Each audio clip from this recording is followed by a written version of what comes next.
She was my greatest love, Alyssa.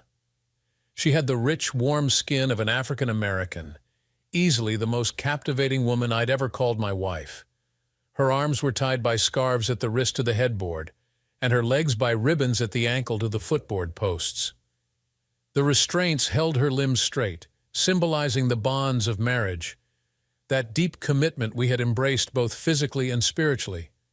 Our love was profound, too intense to be shared openly. Some loves are so deep they must remain private, a secret between those who are bound by it. Our vow was true and binding, even if unwitnessed. Her arms stretched in a welcoming embrace, her body proclaiming, "I am yours, take me." She whispered, "I love you," her voice barely a breath. My right hand was on her throat, feeling her breath pass.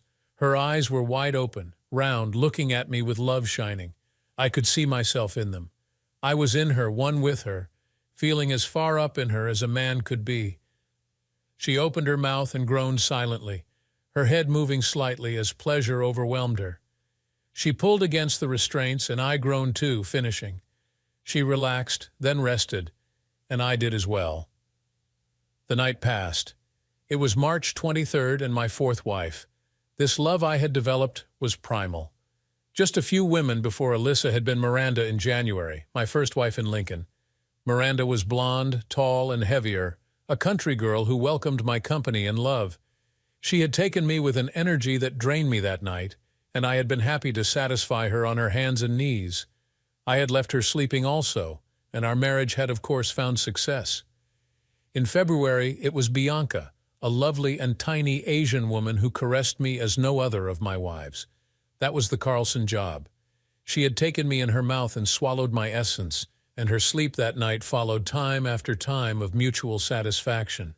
She had cried out for more in her language, and we had reached new heights. Bianca, the second prime in the alphabet, a sweet, sweet memory.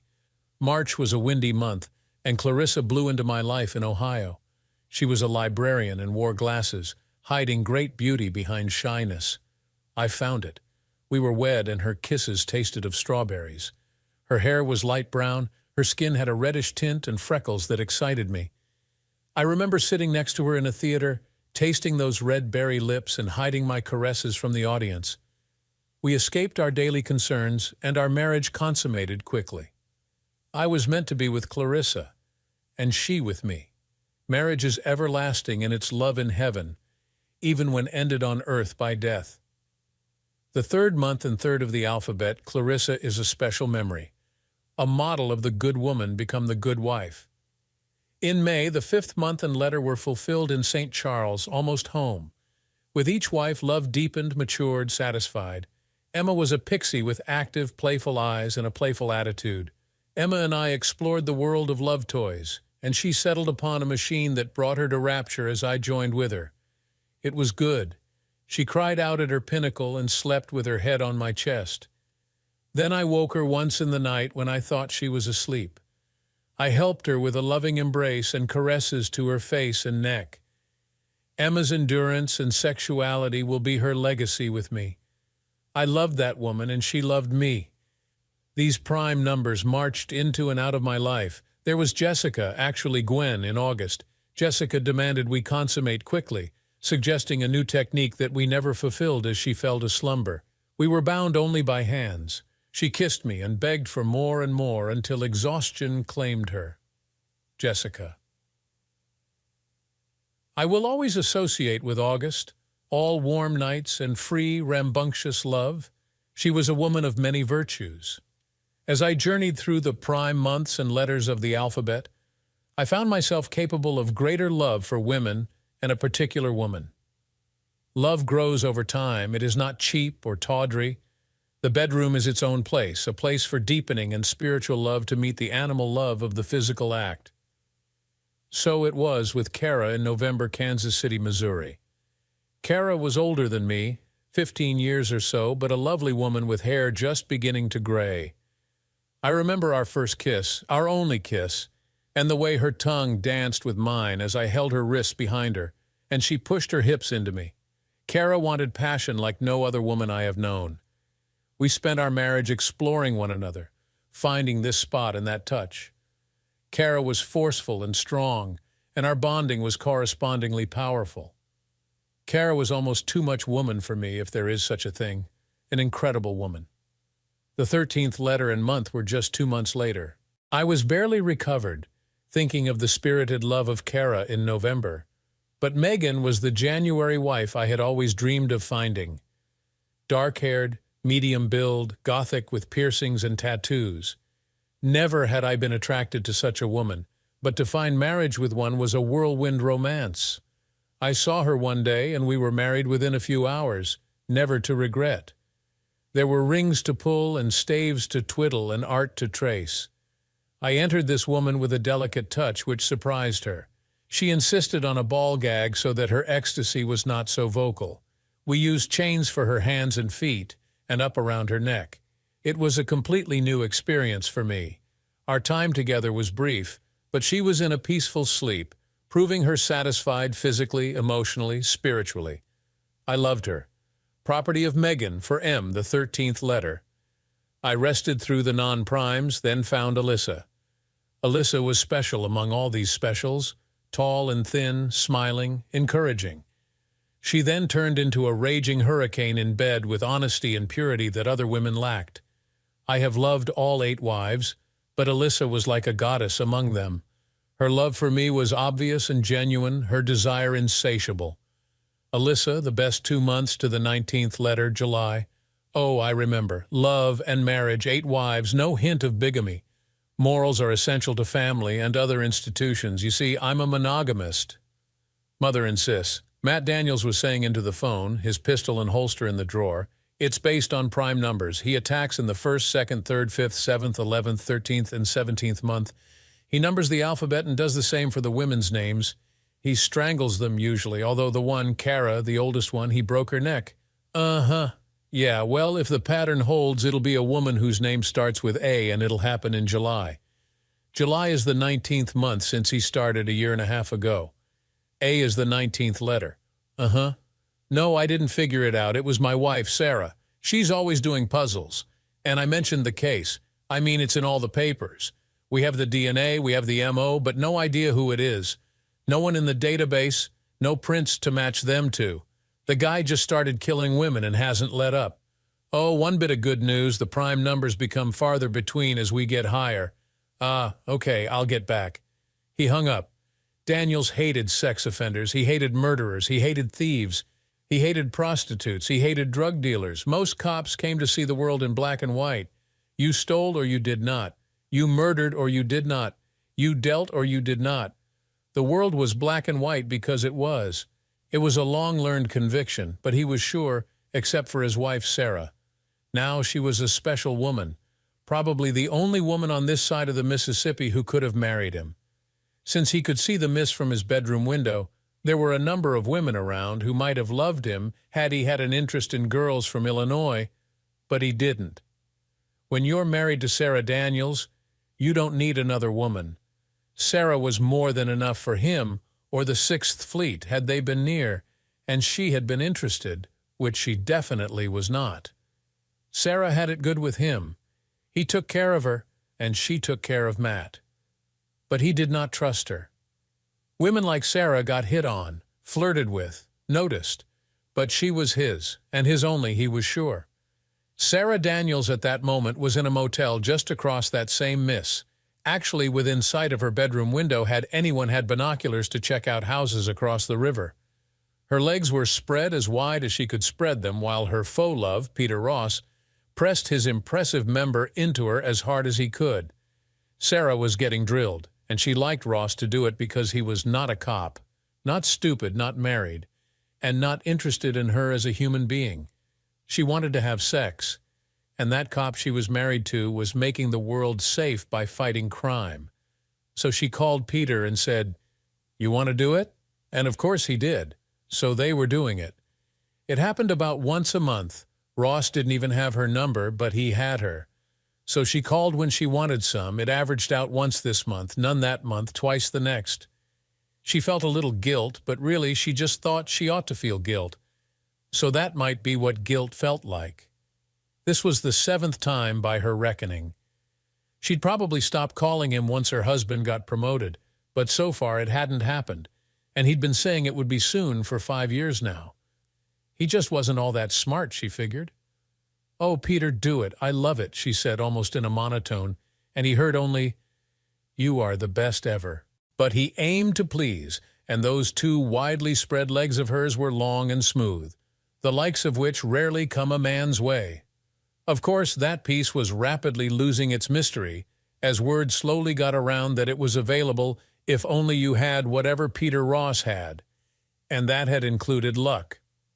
Sarah was a fine-looking lady. As a matter of fact, in this factory town, now 1.5 factory town due to closures, Sarah was as beautiful got, maybe world-class with a little makeup to hide that sunspot on her cheek. That same sunspot Matt thought was endearing and wished she would not cover up. A few of the guys at the DA's office knew Ross was doing her and even knew she was a police detective's wife, but instead of giving him up or telling the idiot, they just wished it were them instead of him. Well, except for Joseph Martin, who didn't give anyone up for tawdry affairs on principled grounds like anyone really believed in those anymore. He would only give someone up if it affected the job, which he still considered a profession. This day, he was filling in for one Paul Petro, who was unavoidably detained, snatching that desirable love from Sarah. Martin was going before a judge for some crack case he knew nothing about until a half hour ago. Now it affected the job. Finally, Peter pounded Sarah into tedium and himself into a climax, and what counted for lovemaking to some people ended in room 112 at the Classic Suites Motel. It ended with Peter in a sweat and Sarah thinking, "Dang, now his juice is going to seep out of me for an hour. His perspiration is all over me. I'm moist with him. Yuck." She knew she should like this more. Something was wrong, she felt it, but she physically shook her head to clear it. And yet it lingered. Her husband was the issue. Matt was a dolt, but he took care of her. Yet illicit sex felt good at the time, just like vodka feels good at the time, and she just hid the dank with a lot of tissues in her panties. It had felt good at the time. She was trying to convince herself that it was worth it. It was fun. There was nothing wrong. She was not cheap, not bad, and it was no problem with Matt. She dressed as Ross rolled out of bed and found his underwear. Peter got a call to see his boss, an important guy, not the inflated importance Ross feigned to Sarah Daniels, but a guy who made the decisions, who said yes, we will, or no, we won't, instead of just suggesting courses of action like Ross did when he wasn't screwing around.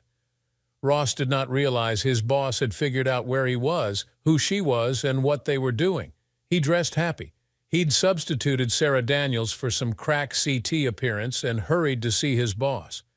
As Ross pulled up his zipper at the police station, Matt Daniels got a call to come see the captain, who was about 5 feet away in another room. Matt was there before the captain put down the phone. "Matt, I just got a call from the DA about your wife." "Yeah, she's a special woman, prettiest gal in 2 counties, Matt smiled proudly. "She's a junior DA. Matt felt like he'd been hit by a truck. The captain did not mince words, did not make things up, and did not play games with his men. Daniels just stared at him for some seconds and then felt his legs go wobbly. He sat down. "Sorry, sir, I had to sit. No problem. Who is he?" "DA says some junior named Peter Ross. He thinks they get together about once or twice a month. Ross is on the way out, partly because of this and partly because he's become somewhat arrogant and open about the affair, and no one can stand him over there. DA says the guy's avoiding work disappears a lot, might have another lay too." Daniels wondered what he should do. "You can't hurt her," the captain said, anticipating Matt's thoughts. "You're not the first detective to face this problem. I'm on wife 3, crossed between wives because he had an affair also. Some guys actually work it out and save the marriage. Just don't lose it. Can I go home? Want someone to go with you?" "Nah, I've been kicked in the gut before, just not by her. I didn't see it coming. I feel angry and foolish." The captain nodded, staring at Matt with an expression meant as support, but could have been, "Oh, you poor sap." The captain just didn't have many expressions.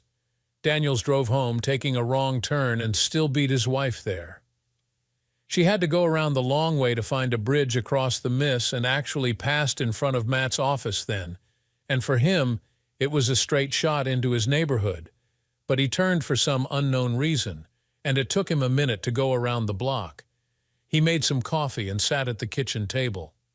Sarah breezed in 15 minutes later. "Oh, you're home, honey. I didn't expect you," she said, seeing him there. She came right over to kiss him and to get by. She wanted to get upstairs and into the shower.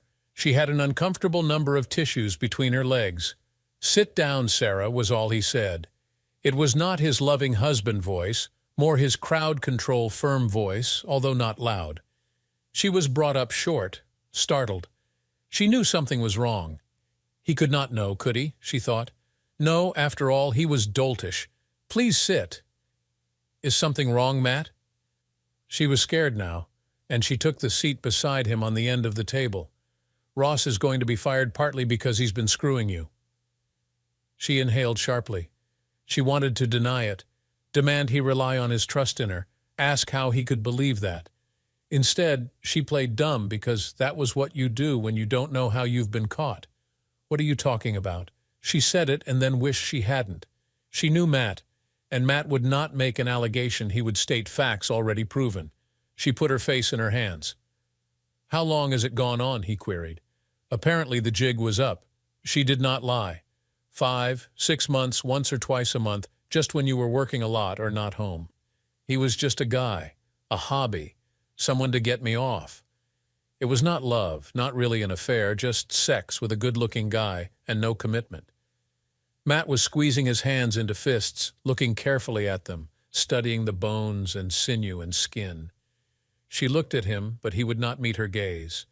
"I didn't mean to hurt you," she said it, the 1 billionth woman in the history of mankind to say it for that reason. She never knew she could have won free groceries for life or something if she'd been the billion of something else. "Of course not. Don't let it bother you," he said with disdain, and she heard it and knew her defiance was not defiance. Why had she rationalized, she thought. She wondered if these mistakes were recoverable, if the marriage could be saved. How many others were there? "We've been married, what, 7, no, 8 years? No others, Matt. I don't know why I did it." Was he better at it? Better built? Bigger? No, nothing like that. Worse, if anything. But even bad sex is good.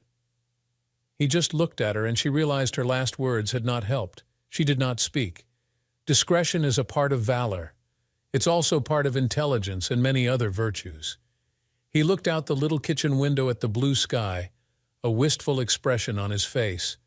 He thought out loud, "I am so embarrassed, so angry, so much in pain. I never knew it felt like this. I've dealt with cheated husbands dozens of times and told them to be calm and had no idea the terrible hurt they were suffering inside. I saw it, but I didn't get it. It's withering, withering."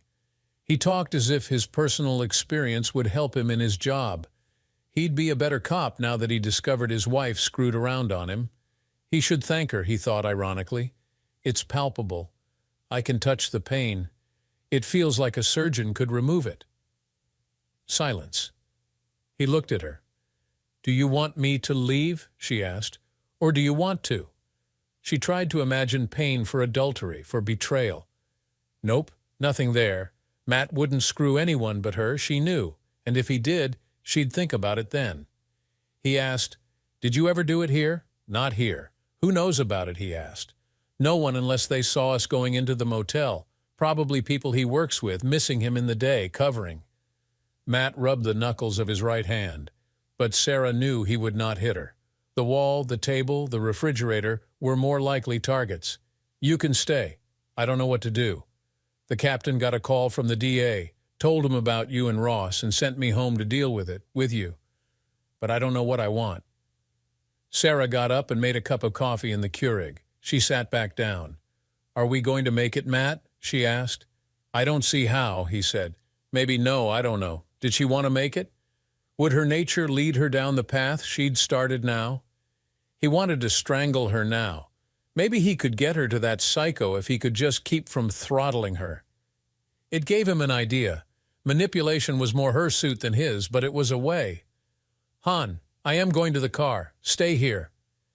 He went to the garage, found the file on the sex offender, and brought it to the table. Matt inhaled. The captain appreciated your prime theory about the sex offender. Why was he bringing that up? Was he trying to keep a semblance of control by bringing up work? Sarah said nothing but wondered. This is the file on the sex offender. Look at the location of the murders, all the paperwork. See if you can figure where he will be next month when his next attack is due. Just look at it now. You want me to study a case now? She asked. She was mystified. She'd done it before, studied a case once. It led to an apprehension. More often it did not. Yeah, just that and no more. Had her affair not mattered now that he thought about it? She could not understand. She was sure he loved her, positively loved her. She saw the emotion and wondered that she cared for his pain rather than feeling any of her own. Are you okay, Matt? He shook his head. I want to shoot you, I want to strangle you, I want to screw you, but I know you probably have him in you. I can't deal with you now, so you look at the file and I'll get myself under control. I don't know if I can focus on paperwork. Matt just looked at her as if he was going to commit one of the first two acts he'd listed. Okay, ill look, she agreed. She opened the file and started distributing pages around the table. Matt sat for a few minutes, considering her and the situation. He made another coffee, noticed his hand shaking, and watched his fingers open. He dropped the cup, which shattered on the floor. Sarah jumped a foot in her seat. Sorry. I'll clean it up. You keep looking. He used paper towels and a mop, but when he finished, the floor felt sticky. He made another cup and sat down, watching her work. Sarah pushed sex and Ross and Matt and marriage and all of it aside and looked harder at the file. Just another Sudoku problem, she thought. It was where the murders happened that stuck in her mind. She stared at the locations. There was something there. It was there. Something like when you see some moves ahead in chess and know you will win. She looked at the DNA reports, the dates, the color of the perp's hair, dark brown, 10 shoe size, probably a 16. A neck tag found beside one of the victims. Nothing. Back to the map. Lincoln, Twain, East St. Charles, Nowhere, Ohio. She was about to dismiss that last, but it stuck. No, what is that town really? Wilkins? Nowhere. A man, a crossroads probably. Why did he kill a girl from Wilkins? How did he meet her? There is nothing there. But Sarah knew the name. Why did she know the name? She closed her eyes and concentrated on what she knew of rural Ohio. It was a full minute when she got a picture of her dad rolling a strike. Bowling alley. There's a bowling alley in Wilkins, actually part of a bar and grill. Her father played tournaments 20 years ago. He was a good bowler, but never won a big tournament. He drove up to Wilkins to a tournament, the last tournament before her mother left them. That's why she knew the name. Oh, why had she screwed Ross? He looked good, and he had no moral thing against screwing, that was sure. But he was a jerk. She knew, had known, and she had thought that an advantage. She knew her mind was wandering. The case, look at the case now. Put them in the order of occurrence, all of them. Lincoln, white girl. Twain, Asian girl. Wilkins, librarian. St. Charles, sex toys. East St. Charles, Gwen. Kansas City, Missouri, mature woman. Twain, Gothic. Paducah, Kentucky, black girl. Why Twain?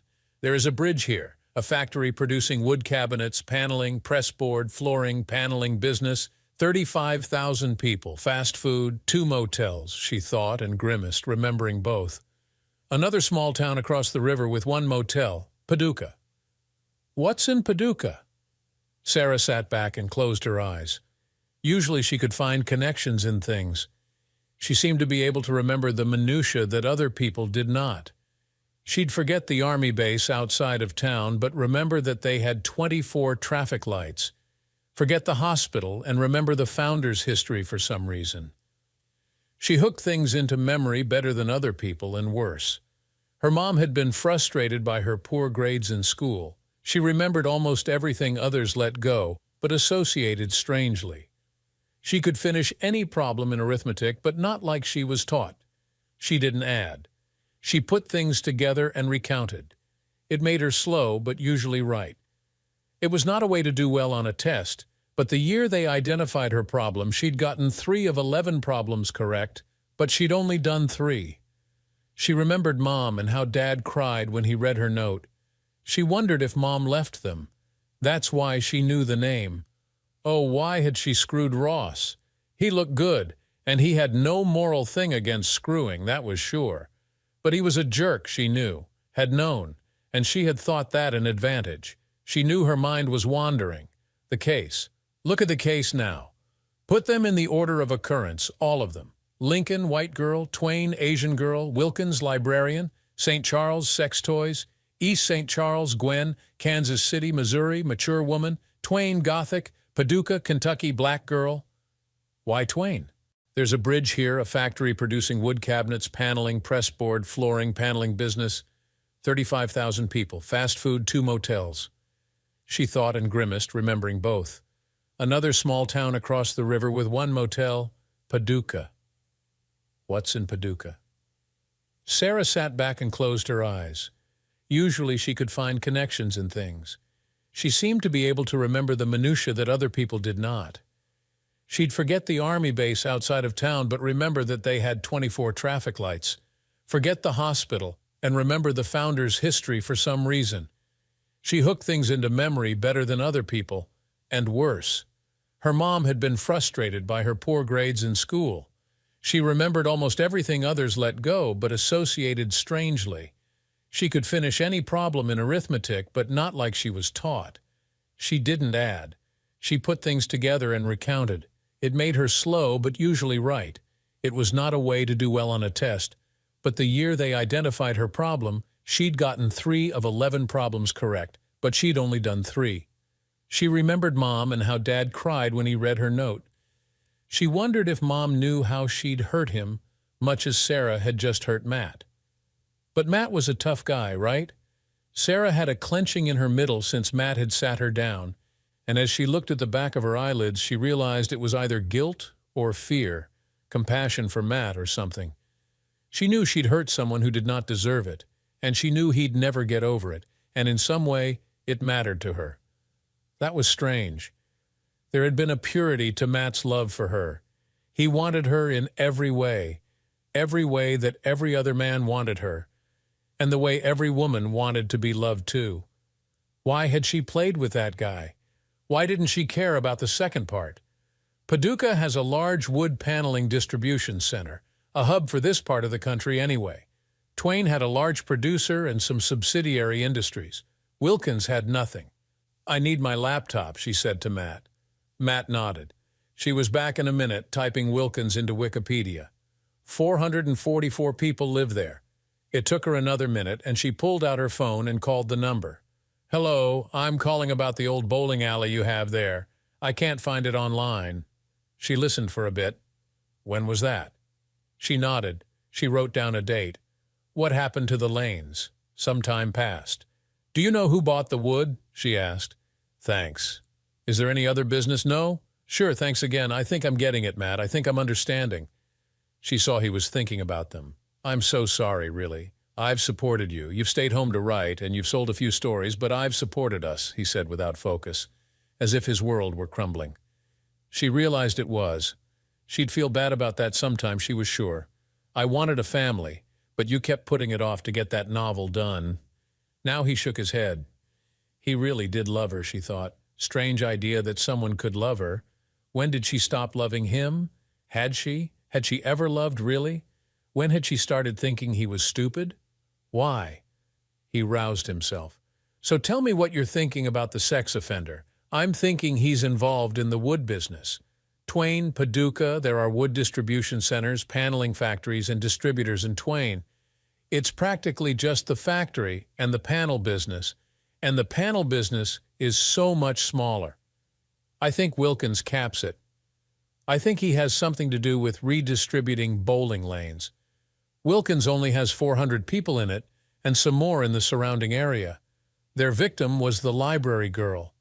She commuted to another town to work anyway. The month before the murder, their bowling alley was demolished. The lanes were sold off first. The lanes are very sought after in some markets for replacement floors, wall panels, quality stuff, very hardy. I need to look into Lincoln and KC yet, but I'm betting someone either bought the wood our guy was selling or he found some more wood for sale in another alley demolished, something like that. Maybe he checks up on installations. I'm guessing there's something in each place just before the murder. Job finished, he finds the girl, kills her, and moves on. He probably finds them in less secure places, places without cameras.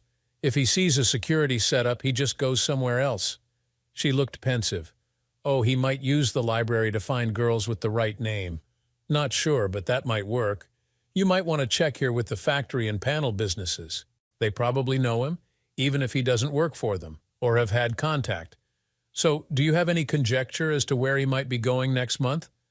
I guess he's doing a job in that town right now, so look for a bowling alley demo or sale or someone installing a specialty floor, and then look at the buyers and sellers. I'd bet he just hangs around after for a while. He does not want to be hasty. He knows all the evidence is piled up, but you have no record of him. How does he just hang around? We've checked motels and got nothing. Maybe he has a camper. Lots of camping even near the cities. He'd not be obvious, hardly any problem registering. Heck, some campgrounds are free and don't even have registration. Or tent camping in a national forest, free again, and little control or registration. Or he could park in a Walmart lot by the trucks, down a deserted dirt road, anywhere. She looked down. I'm going for a shower. Can we talk more later?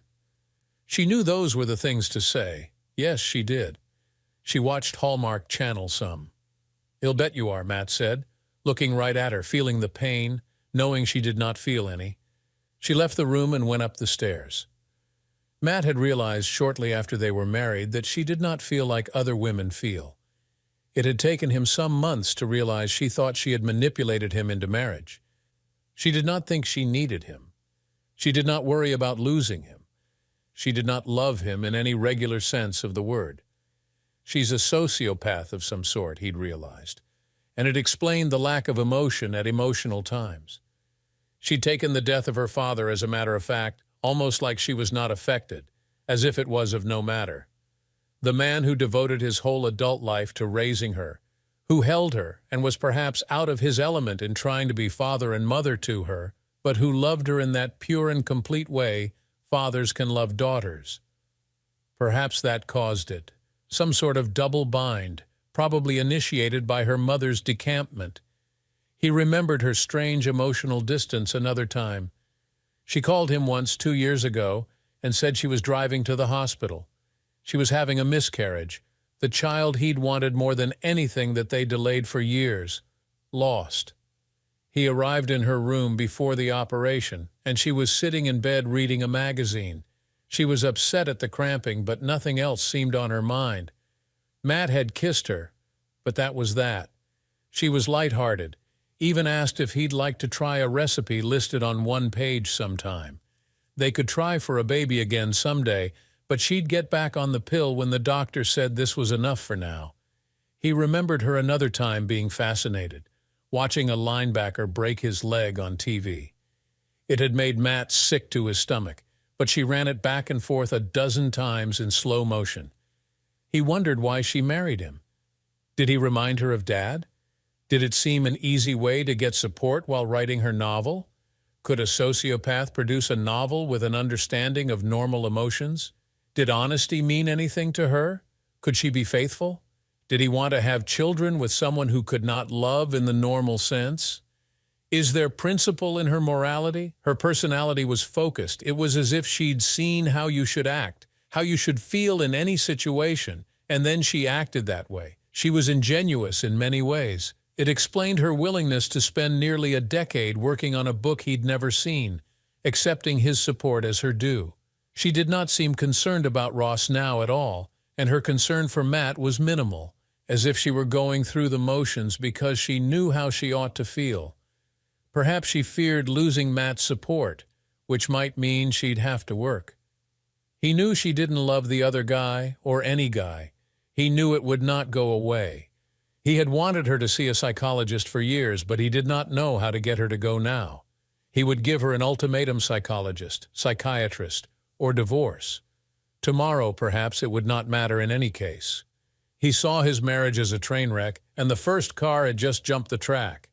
He slept in the spare room, the one he planned on fixing up for a child someday. He contacted Twain Wood Products, the major employer in the town since the airplane factory shut its doors. He spoke with several of the marketing and production managers. 3 of them identified the same person when he mentioned bowling lanes. The man was an independent supplier to home builders and rehabbers, buying bowling lanes, hiring people to carefully take one up and deliver it to the buyers. Some people loved that wood for their homes, and he had created a niche for himself. His name was Michael Juvenile, and he was not on any fingerprint database, DNA database, or any other Matt could find.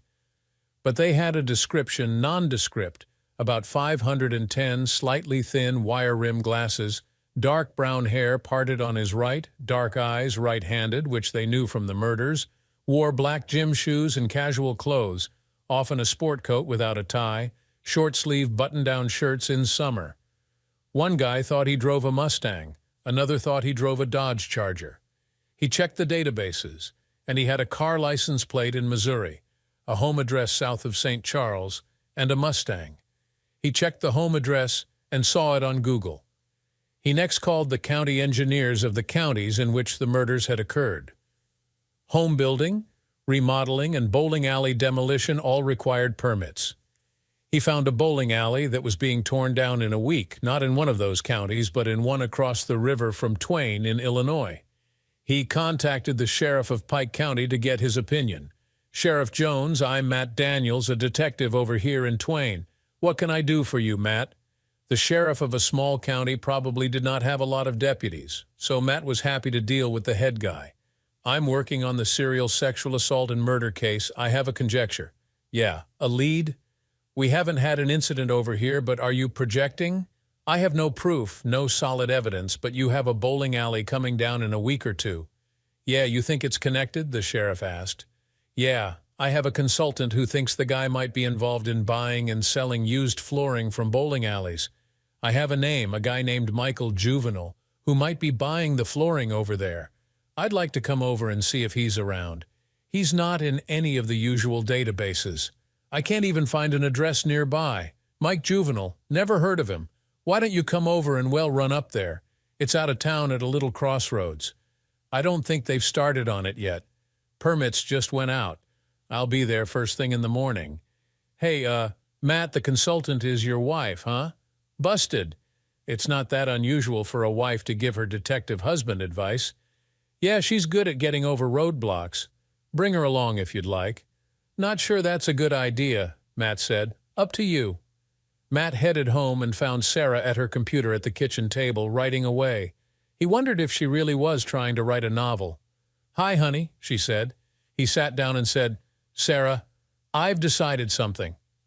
I am willing to stick with our marriage a little longer as long as you pay steady visits to a psychologist or psychiatrist beginning as soon as we can make an appointment." "You mean a marriage counselor, right?" she said. "Not really. I mean a psychologist or psychiatrist.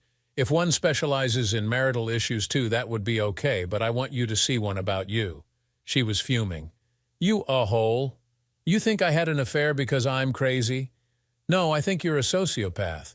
Which brought her to a sudden stop because she could see the symptoms in herself. She knew she didn't feel like other people, and she was smart in unusual ways. Other people would feel sad now. She would think other people would feel glad now. She knew. Matt went on, "Take it or leave it. I need to know if you can be lived with. I needed your fidelity. I need it again all the time. You are the most beautiful woman around. Men will continue to hit on you. I need to know if you can be trusted. Ever. If you do not agree to these terms today, I will see a lawyer and file for divorce tomorrow." She did not like the ultimatum, but agreement would at least delay the end of the gravy train, so she assented. He gave her a list of 5 psychiatrists. She looked them up on the internet and chose a woman. Matt called immediately and made the appointment for 2 days from then for both of them in the morning. Sarah, I'd like you to go with me tomorrow to work. I'm heading across the river to Pike County where a bowling alley is being torn down in a week. The sheriff actually suggested you might come along. Maybe you'll have some insight." She was startled. Matt said, Except for bringing home some cases for you to give me a new idea, I've kept the job strictly mine. I don't know if the department has a policy against this sort of thing, but since I am checking out your theory and you might gain some insight, I decided to just do it and suffer any consequences. If you'll come, I'll do it. It might be a gas. Matt wondered if she had an ulterior motive. They drove across the Twain Trans-Mississippi Bridge at 7 the next morning. At 7:45, they were in Sheriff Jones' office, sipping Starbucks coffee and discussing the case. Sheriff Jones, call me Terry, please, when he saw Sarah, felt that Juvenile might show up at the alley, but was more likely to make his deal at the offices of the real estate dealer, a guy named Bob Jones, who just happened to be the sheriff's brother. Called Bob last night to find out who the realtor was, and he said it was him. He's coming by in a few minutes to discuss possible buyers. He says he has been contacted about selling the wood, but he didn't remember the guy's name. He has his card, though. We don't get over here very much, Sarah said, avoiding the fact she'd been in the classic suites a day ago. So tell us, where would a guy go to find a murder victim? Jones considered. There are some bars, a dance club that'll let anyone in most nights, restaurants, lots of churches. Matt hadn't thought of churches. Matt said, we believe the next attack will be next month if he follows the pattern we've distinguished, usually about a week after his business is concluded. We also think he is likely to find a girl with a name starting with A, first name. We conjecture that he uses the work local to find the victim, decide on the attack, and then either stalk her or set his plan in motion. He has killed in their homes, usually. The one was in an abandoned building in the woods. Sarah spoke up. I think he likely finds them in bars. All the other victims were known to visit bars in the weeks before their murders, even Wilkins, the librarian. She actually lived above a bar, although she rarely went in it. You know, Matt said, which bar is he most likely to visit if he's as unfamiliar with Pike as we are, and his business is at the realtor office and the bowling alley? Julie's saloon is out of town on a lesser road, but it's the most popular among those who live here. Shady Grove is in town, not fancy, but gets a lot of women on Friday night. Probably Shady Grove, he said. Into the office walked Bob, the sheriff's brother. Between the two of them, they could ruin a couch in one sitting. These two guys must have weighed 300 each. They had the jovial faces that some overweight people get. Hi, Bob Jones, said the realtor, smiling and holding out his hand to Sarah. Bob had the talent of immediate prioritization. His eyes were good. Even the obese have hopes when unexpectedly confronted by a beautiful woman. Sarah Daniels, she said, shaking his hand. Matt Daniels, Matt said. They shook also, eventually, once Bob let go of Sarah. So, you were interested in someone interested in buying the lanes? He said. Yeah, just playing a hunch probably means nothing, Matt said. It's usually best to deprecate to avoid getting hopes up or spooking the perp. That's police-type talk. Some guy came by when I was out of the office, said he'd have the lanes removed. Had purchased them direct from the owners a few days ago. He left his card with a note. He'd have the lanes out by Friday, Bob Jones said. The owner said he made a good deal on the lanes. He didn't know if Juvenile would be around. He said he'd hired a company to get the lanes out. Has anyone touched the card? Matt asked. There was a chance they could lift a print. Actually, yes, my secretary and I have. I have it here, he said. He pulled it out of a folder. Sheriff Jones grabbed a small evidence bag and told his brother to drop it in. I didn't think we'd get much off that card, but maybe. That serious? Bob asked. Yeah, the most, Matt replied. So the group ended up out at the bowling alley. Bob had a key, and they went in. Everything had been sold that was not part of the building. The floors usually had to wait when money was up in the air. It was a fairly small, dark building that smelled of old cigarettes and beer. Furniture was all gone, sold, or trashed. The machines had been sold too, although who would want such out-of-date equipment? Matt and the sheriff looked around for a while. Sarah talked to Bob in that charming way she had. The lanes looked like decent flooring and paneling. They went to Bob's office then, hoping the guy would come by. Sarah talked to Matt when Bob had to leave the room. His secretary was out sick, so he had to handle a lot of mundane tasks. Why don't I get dressed appropriately and spend some time at the Shady Grove tonight? Maybe the guy will be trolling. I'll use my middle and maiden name. You can keep an eye on me? Her middle name is Anne, maiden O'Shaughnessy. Yeah, another beautiful Mick. Matt thought about that. He knew the captain might criticize him for it, but it would be outside his jurisdiction, and she would be in little danger with Matt near at hand. He liked it. Maybe the guy would pick her up. The odds were greatly against it, but they did not have a better plan at hand. So at 4 they popped out, stopped in to see the sheriff and let him know the little undercover action at the Grove, and Sarah dressed for the night. She wore tight jeans and a tight, sexy top that clung to her. She wore a bra the other girls had been without when last seen. Matt programmed an emergency button into her cell phone and checked the GPS app just in case. Under no circumstances are you to leave the building with him. Do you get it? Do not leave with him. Do not get in a car. Make a stand right there. As soon as we get his DNA and her prints, we have enough. You leave alone. I'll watch him another minute to be sure he doesn't follow. And then I'll be out. Meet at the car. He is probably just going to be casing the joint, trying to find an anime. He may not come over. If he finds your name, do not leave with him. Once he identifies you as Anne, he may not even bother meeting you. He could follow to see where you go or live. Sarah was laughing. I understand. I get it. I won't leave with him. Matt spoke to the barkeep about what they were doing. He agreed to help, but nothing happened that night. Sarah sat on a stool and fended off suitors. Finally, it was 11:40, and they called it quits. Matt and Sarah's first appointment with Dr. Carly Ray turned into a marathon session for Sarah. For the first hour, Matt was there. She asked why they were seeking counseling. Matt said he had threatened divorce if Sarah did not seek help.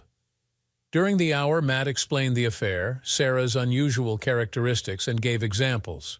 Sarah said, he thinks him a sociopath. After an hour, the doctor asked him to leave and said that she wanted to talk with Sarah a bit longer. 2.5 hours later, she called him in. Dr. Ray Sarah has agreed that I may tell you everything that we talked about in this session. I may tell you my conclusions and ideas as to her personality and character and her mental health. I am a psychiatrist. That means I may prescribe medicine to help with her treatment. She looked directly at Matt. Sarah was looking down. In my opinion, your wife is not a sociopath. Her condition has a lengthy name, which comes down to this: she has a conscience, but it is subsumed. She knows right from wrong, but she has suffered such great damage to her emotional center that she feels anything good for her is due because of past suffering. She is capable of love, but she uses defense mechanisms to control it, like not seeming to feel guilt about the affair, not caring if her lover is hurt, that sort of thing. She does feel, and sooner or later, she will likely feel the depths of the pain she has caused you and him and herself. She may start crying someday for no reason, realizing the lives she has wounded and feeling the pain, and it could go on as if the thing just happened. That is not a bad thing. That is a turning point, but it may occur differently, slow or not at all. The doctor paused. Matt said, "She is very smart, doctor. Are you sure she's not playing you? She thinks she's the smartest in the room no matter who is there." The doctor smiled. "Fortunately, I'm used to not being the smartest in the room. No, I don't think she's playing me or you. She actually loves you, but it hurts sometimes. It is subsumed." Then the doctor thought for a moment. Oh, forthrightness is often a characteristic. It was very easy talking with her.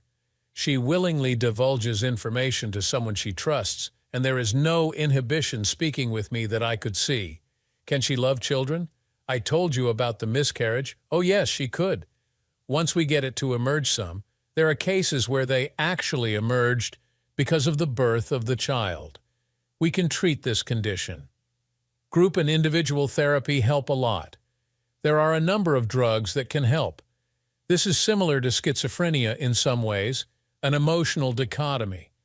Some of the same drugs work to give a person a completely normal outlook, but it is chronic. It can diminish, and over time her real emotion can dominate. But there will be some interesting moments along the way. Was I way off, thinking this is caused by a double bind, Probably mom leaving and dad being unable to replace or nurture? No, that was spot on. Probably coupled with some things before her mother left. If she wants to tell you, there is a lot more to that she has kept from everyone. Sarah spoke. I do not want a divorce, Matt. I knew the affair was wrong. Dr. Carley said, You left something out, Sarah. Sarah looked as if she didn't remember. Oh, the denigrations, putting you down, thinking less of you. I am sorry for that, too. Dr. Carley said, Part of this goes hand in hand with any affair. The husband's an idiot, that sort of thing. It's all part of guilt. That's actually a good sign for your wife. It shows she has a conscience. Yeah, I've seen a lot of that in domestic disputes, Matt said. Dr. Carley. You should know, Matt, that the marriage is important to her. She has an inevitability in her outlook. She expected it to fail, and this may have been part of her manipulation to make it so. She sees people she can manipulate you by getting your love, tricking you into marriage, and some convoluted reasoning she has the lover others. I married her because I loved her. There was no trick. She knows she's smart, and that other people are not as. Dr. Carley smiled. Losing you would be difficult for her, but she expects it. She does not want it, but her emotional controls subsume it. So she loves me lots, but hides it, huh? Because she expects it to hurt her by me leaving, so she makes it happen, her worst fear. Matt considered. If we divorce, would she get worse? Probably a setback, but not much worse in the long run. She really expects it sometime. It's up to you, Matt. Do you want to stay married to her? Did she ruin it already? Can you overcome those images and fears in your mind? Dr. Carley looked directly at him. She knew how a man in love could obsess about his wife's affair and obsess forever. Have you treated many with this condition, doctor? This combination of symptoms is probably a once-in-a-lifetime case for most of us, except in a clinic or mental hospital. Matt said, Perhaps you can write a paper on her treatment. It was spoken wryly. Cynicism is not becoming, the doctor laughed, and I am considering it. I'd need everyone's consent, so you needn't worry. You'd have time to consider, and you could refuse. It was on the 4th trip to the Shady Grove that they found their man. It was the first week of July. The flooring was removed in a day at the alley and carted to the next place. Juvenile was paid without even showing up at the alley or realtor. Sarah, calling herself Anne, was sexy. She had too much makeup, like women seem to wear to bars when they are still seeking men. They parked down the street near the sheriff's station, actually, and walked then separately to the bar. She went in a minute before he did. He saw her at the bar, alone for a minute, but then men seemed to find her. This bartender was unknown to them, so he went to the guy and asked to see him in private. Matt told him he was a cop, and they went into the back for a minute. He explained what he wanted, how he would signal, and the bartender agreed. Matt went back out, saw Sarah, and looked back at the bartender, who nodded. Then Matt went to a booth. There was a crowd at 7:20, but not every booth or table was occupied. Sarah had company and a Virgin Mary. Matt had told her not to drink if she could help it. The first guy to come up was not their man. He was blond, very tall, and probably married or recently divorced. His ring finger had no ring but a white band of skin around it. She talked to him for a minute and then probably insulted him. He looked at her as if shocked and went away. She did this another 2 or 3 times when the suspect arrived. Right height, glasses, right side part in his brown hair. He was wearing a sport coat and an open-collar shirt. Matt couldn't tell if he had on black gym shoes. He did not sit next to Sarah, nor did he approach. He sat 2 stools away. He ordered a drink and sipped at it for about 20 minutes, watching the ball game on the big screen behind the bar and watching Sarah whenever someone went by to hit on her. He was 20 feet away, and his pistol was accessible if needed. He could hear Sarah when a guy came up to her. "Hi, I'm James Render," the new guy said. He was average height, no glasses, light brown hair, wearing blue jeans and a striped pullover shirt. "Anne, nice to meet you." She shook hands with the guy. He seemed likable enough and no threat. So Anne engaged him in a conversation about the better sport: soccer, baseball, basketball, or football. She ordered another drink, also a virgin, and laughed sexily, looking at her new friend. He started getting a little fresh, putting his hand on her bare arm, moving a little closer, but she looked at it and made some joke about not too forward, and he removed it, only occasionally touching her after. Their guy seemed genuinely interested in the game above, but Matt thought he was listening in. He ordered another drink, his first glass remaining at his spot. The bartender looked at him.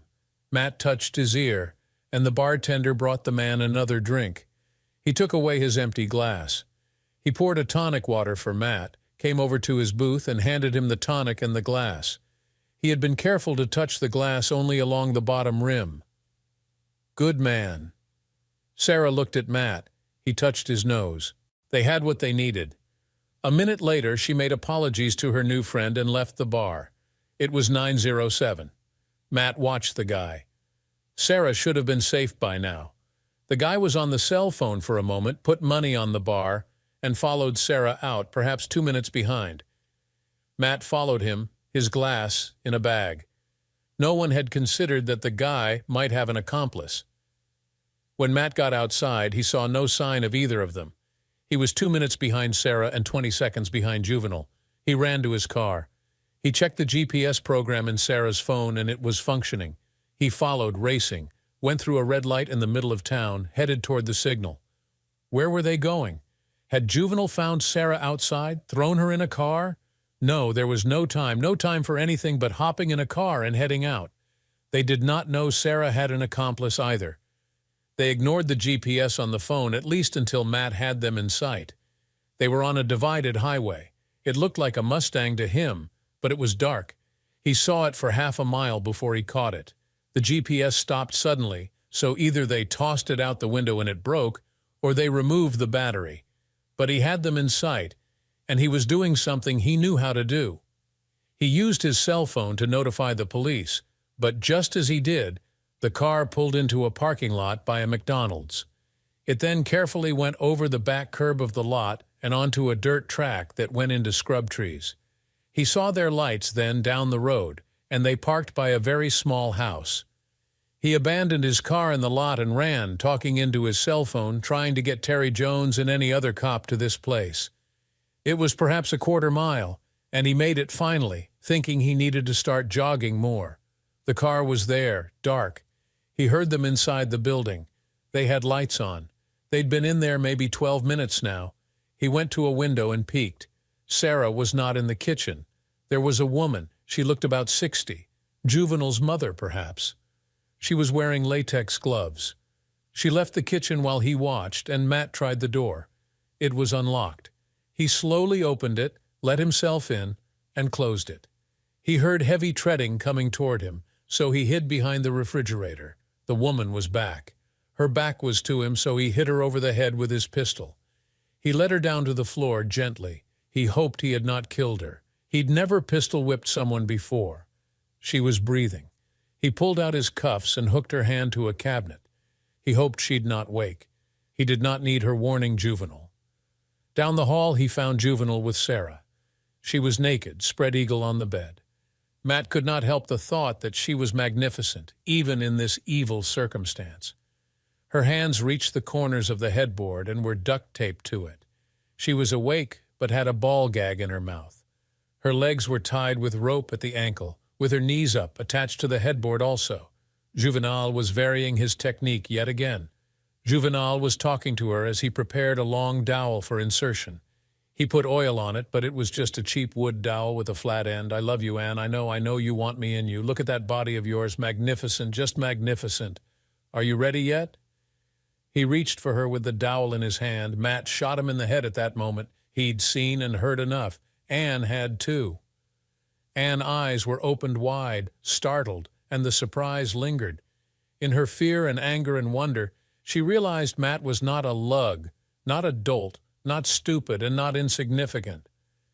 Matt looked down at Juvenile, the mess he'd made of his head, and he felt relief.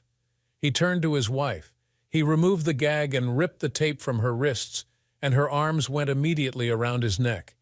He hugged her, and he liked feeling the naked skin of her back, but he wanted to remove her before all the cops in this part of the world arrived. The sirens were close.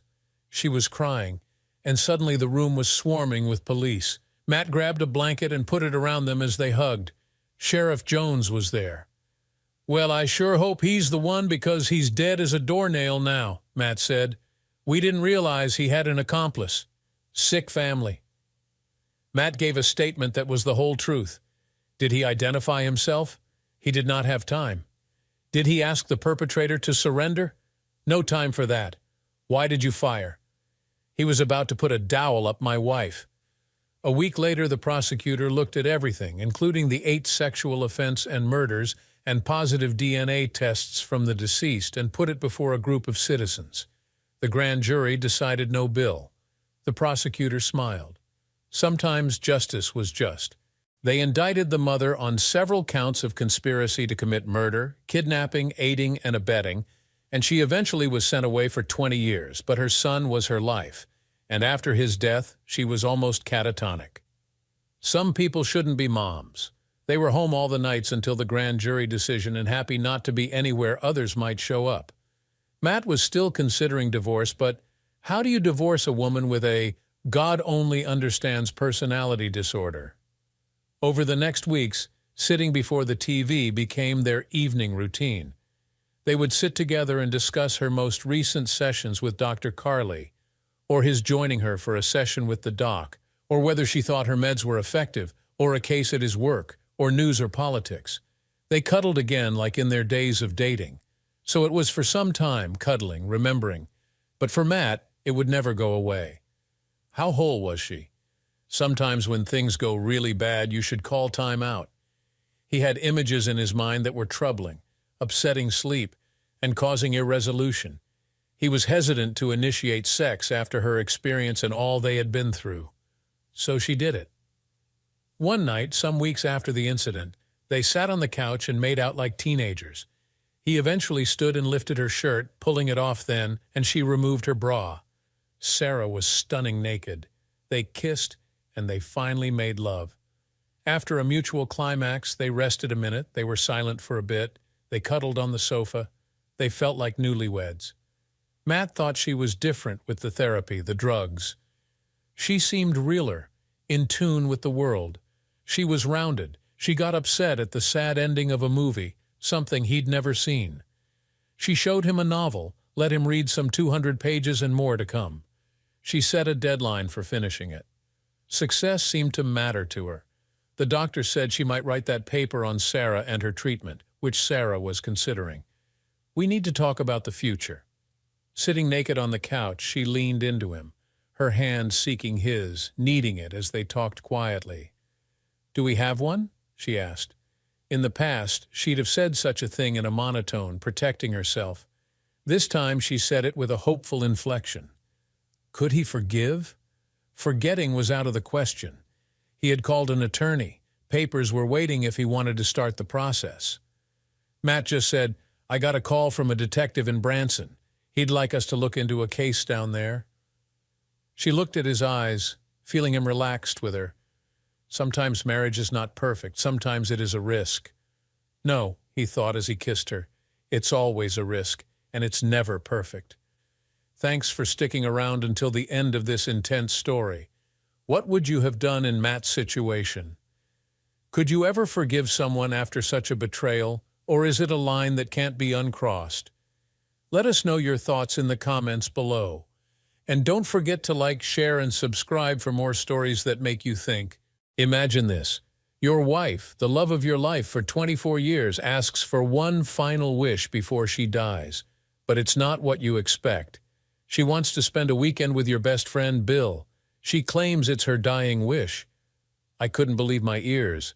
My heart shattered into a million pieces. How could the woman I loved, the mother of my children, ask for something so outrageous, and my so-called best friend agreeing to it? All this betrayal was too much. What came next was my cruel plan for revenge. This is my story. Here I am, 45 years old, and my wife Sandra is a year younger. We've been married for 24 years, so earlier this year we celebrated our silver anniversary. We took a week-long cruise to the Eastern Caribbean and had a wonderful time. Our son Justin just turned 25. He has a degree in computer engineering and married his lovely wife Karen, who is a joy to be around. Our daughter Emily is a year younger than Justin. She studied music education and works as the assistant choral director at our local high school, a job she loves. She recently married Daniel, and they are very happy together. We don't have any grandchildren yet, but we're enjoying our time alone and not rushing them. Sandra and I have had a great marriage. We've always supported each other and taken care of each other's needs. Our love life has slowed down a bit, but we've both been happy with it. She often played the song Bubbly by Colby Calat and said it described how she felt about me. She knew how to make me feel loved. We often hang out with our friends Bill and Lisa. I've known Bill since junior high, and we've been best friends ever since. Sandra and I are godparents to their 3 grown children, and our kids have always called them Uncle Bill and Aunt Lisa. Our families are very close, and we've taken many vacations together. Sandra is the most attractive woman in the world to me, but Lisa is a close second.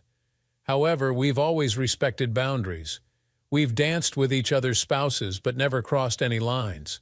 I would do anything for Bill and Lisa, just like I would for Sandra. Our life seemed perfect until Sandra started feeling unwell. She went to the doctor and was quickly referred to an oncologist. We found out she had stage 4 pancreatic cancer, which can't be cured. The doctor said she might have about 6 months left, with the first 4 being relatively good quality. The last 2 months would likely require palliative care to manage her pain. We were shocked and shared the news with our loved ones. Justin and Emily, along with their spouses, came home to support us. They wanted to stay, but Sandra didn't want to disrupt their lives. Bill and Lisa were devastated too, but their support meant a lot to us. Sandra asked them to take care of me after she was gone and encouraged me to date again eventually. I wasn't ready to talk about that, so I stayed silent. I wanted to be the best husband I could be for her until the end. Sandra didn't want to waste time feeling sorry for herself. I suggested she quit working, but she insisted on keeping her job for consistency. Interestingly, her desire for intimacy increased, and she wanted to try new things. Despite her illness, she became more adventurous in our sex life, and we enjoyed many special moments together. When we weren't home, we were out with Bill and Lisa, making the most of every moment. Sandy, have you been enjoying our sex life lately? Yeah, babe, it's like you're trying to exhaust me, but I'm not complaining. Every moment with you is special and unforgettable. That's what I'm trying to do, honey. I won't be around much longer, and I want us to make enough special memories to last you a lifetime. Sandy, we've been having so much fun lately, and I don't want to waste a single moment just doing nothing. I knew that's how you felt, Hank. I'm ready for anything whenever you want to do it. I'm glad you said that because I want to talk to you about something important. Sure, honey, what's on your mind? I love you more than words can say, Hank. You're the best husband any woman could ask for, and I'm so grateful for all the happy times we've had together. We've been intimate a lot lately, and I want to make sure you're happy as I get closer to the end. I've loved every minute of it, Sandy. I couldn't ask for a better wife, and I want to keep making memories with you. Well, all this intimacy has made me think about things I haven't tried yet. I keep thinking about new experiences I want to have before I'm gone. Before we got married, you told me you had been with other people, and that's okay. I was a virgin when we married, and I'm happy I gave you that gift. But now, I'm wondering if you would support me in having an experience with another man before it's too late. I'm not talking about an affair just one weekend and then I can put it behind me. Would you be okay with that, Hank? I can't explain why, but I really need this. Hank was surprised. He wasn't expecting to hear this. Honey, I hope you're just going through a phase and this feeling will pass soon, or maybe you're just joking. Please tell me you're not serious. I am serious, Hank. I don't have time to play games. This is important to me. It's all I can think about. I need this. Please tell me you understand and will give me this gift, she pleaded. Hank's head was spinning. His wife wanted to be with another man, and she wanted his permission. Sandy, I've loved you since the day we met. You're the best wife a man could ask for. I would do anything for you, but I don't know if I can share you with another man. Before we go any further, who did you have in mind? Were you planning on meeting someone new? Of course not. Don't be silly. I would never risk getting sick. I've thought about this a lot, and I've talked to Lisa and Bill. They understand. It would have to be someone I know, love, and respect. Bill is the man I would be with for just one weekend. Then that need would be met, and it would all be in the past. Hank was stunned. His wife had talked to his best friends behind his back and convinced Bill to be with her for a whole weekend. So you're going to be with my best friend, and he's going to be with his wife, and his wife is planning to be with me, and you think I'll be happy to be with her in return? You must be joking, he said angrily. Nobody's cheating, honey. I'm suggesting a swap. It's not cheating if you know about it and agree to it. That's why I'm talking to you now. Nothing's happened yet, I swear. I need this, Hank. If you love me, you'll let me have this as my dying wish. Hank was shocked.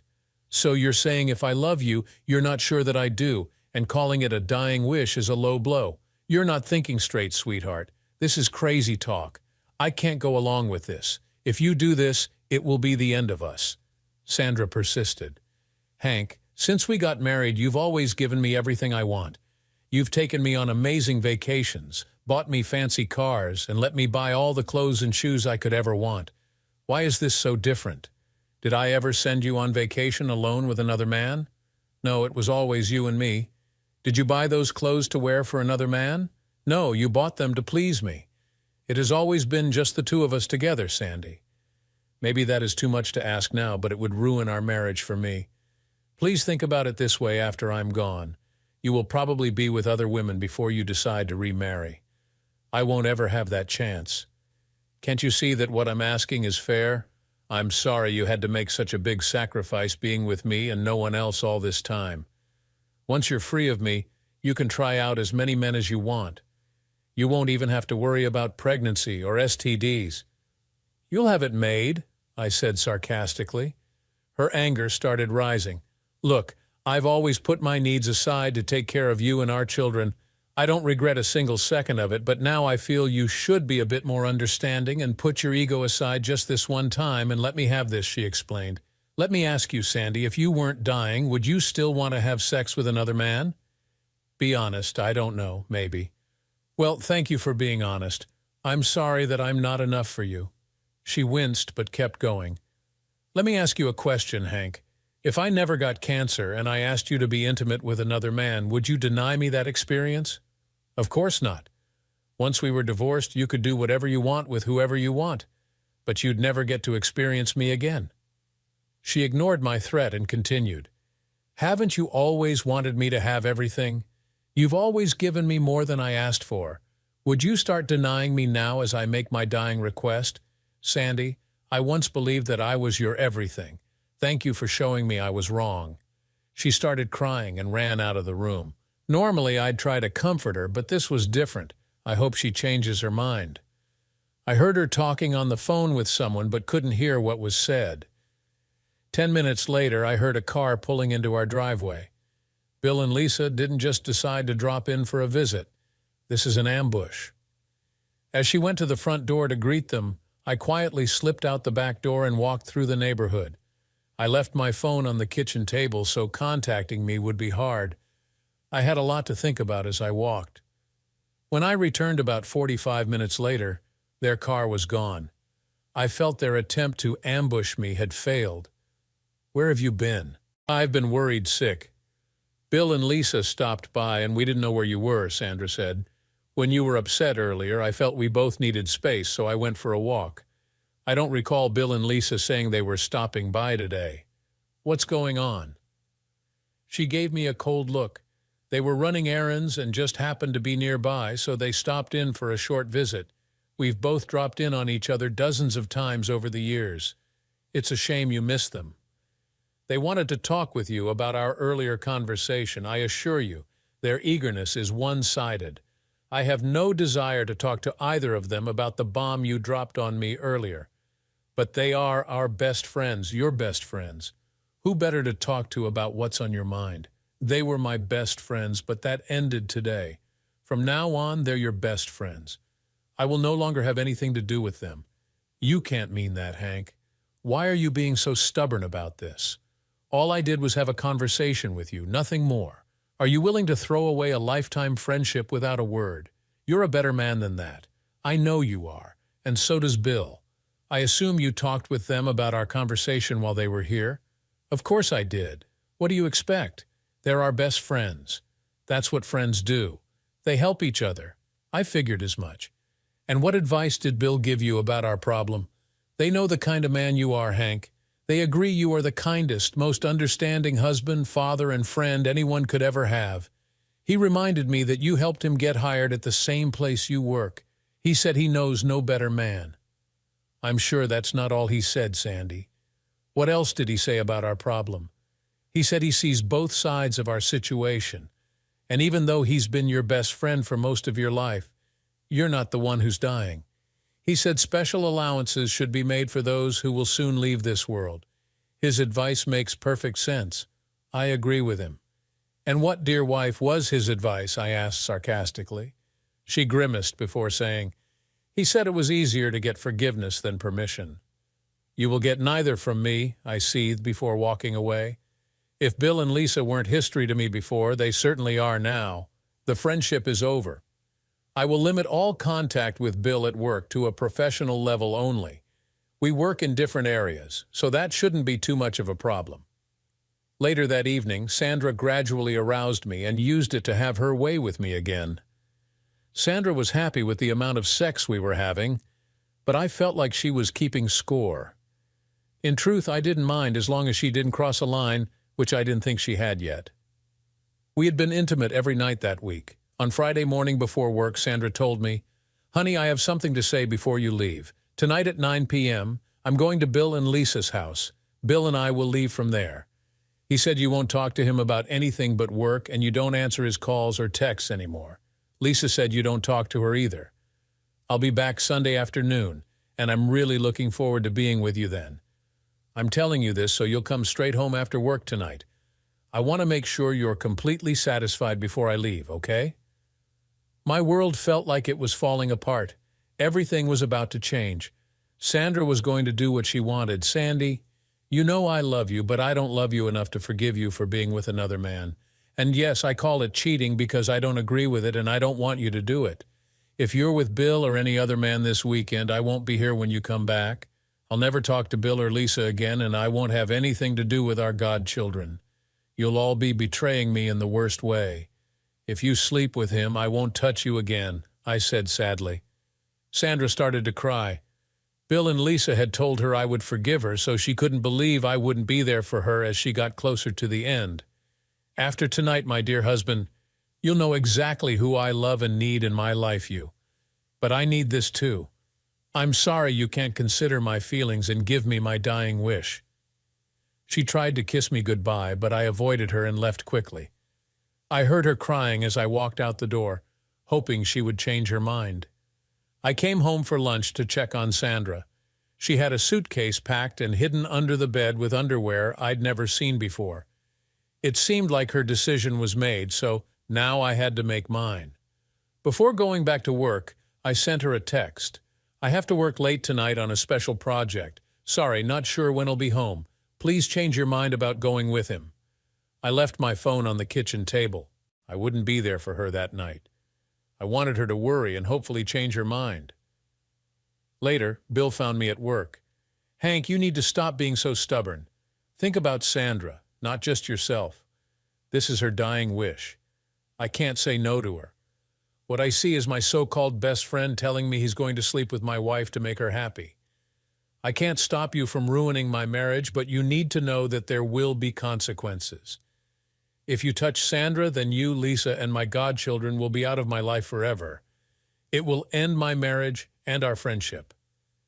I guess you'll become Sandra's new boyfriend, because I won't touch her after you've been with her.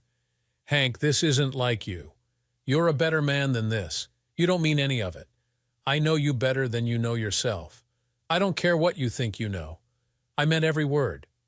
Now get out of my office. Or do you want to explain to the boss why you're wasting my time? Bill knew I was angry and wouldn't listen to reason. He hoped that after Sandra and I were intimate that night, things would work out better. I was furious and shaking with rage. Nothing they could say would change my mind. It seemed like Bill and Lisa cared more about Sandra than me. I was usually easygoing, but there were some things I wouldn't accept. I left work early to avoid Bill and went to the gym where I hardly ever went. I wanted to work out my anger and not be sore the next day. As I exercised, I felt a mix of sadness, anger, and helplessness. I cried a little but managed to avoid sobbing in front of others. I left the gym at 7:30 after showering, feeling a bit better but still with problems to solve. I went to a restaurant Sandra and I enjoyed for special occasions.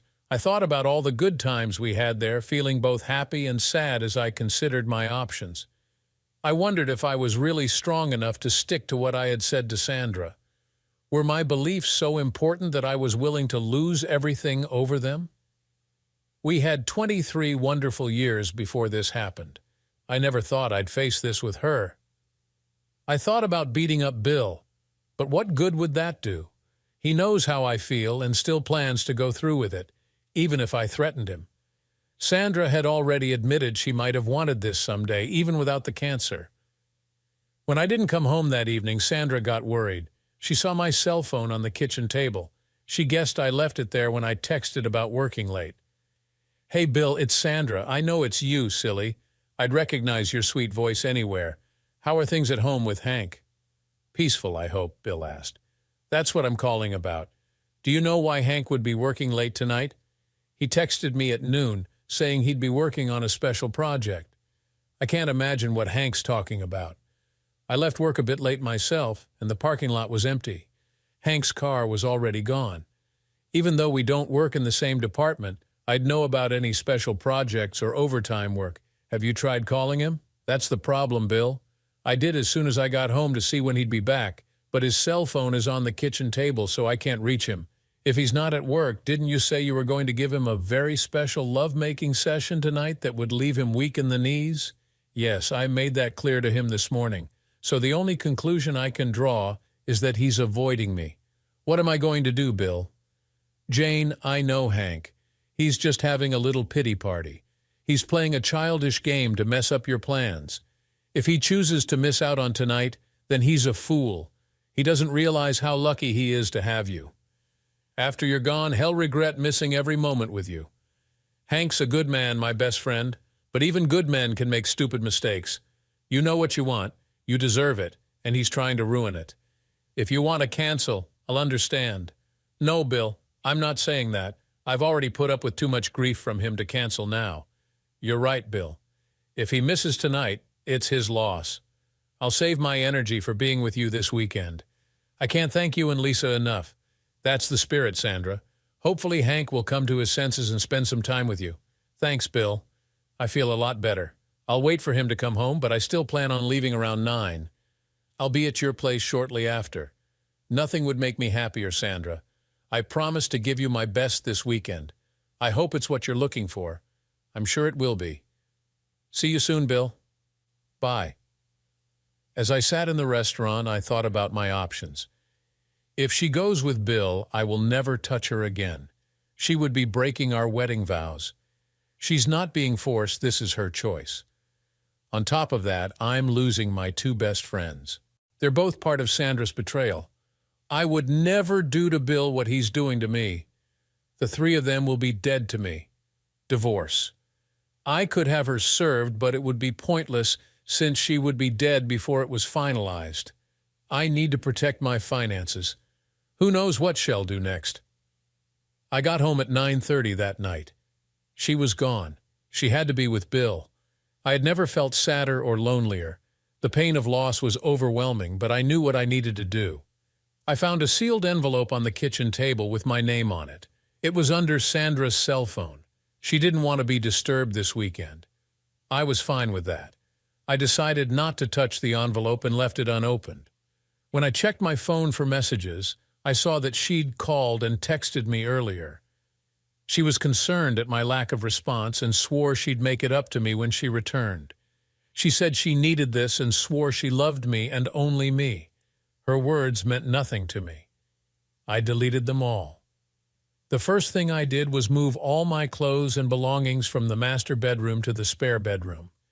I made sure not to leave a single trace that I had ever been in that room. Next, I took our wedding album and cut out all my images from every picture. I reassembled the album and left it on her bed.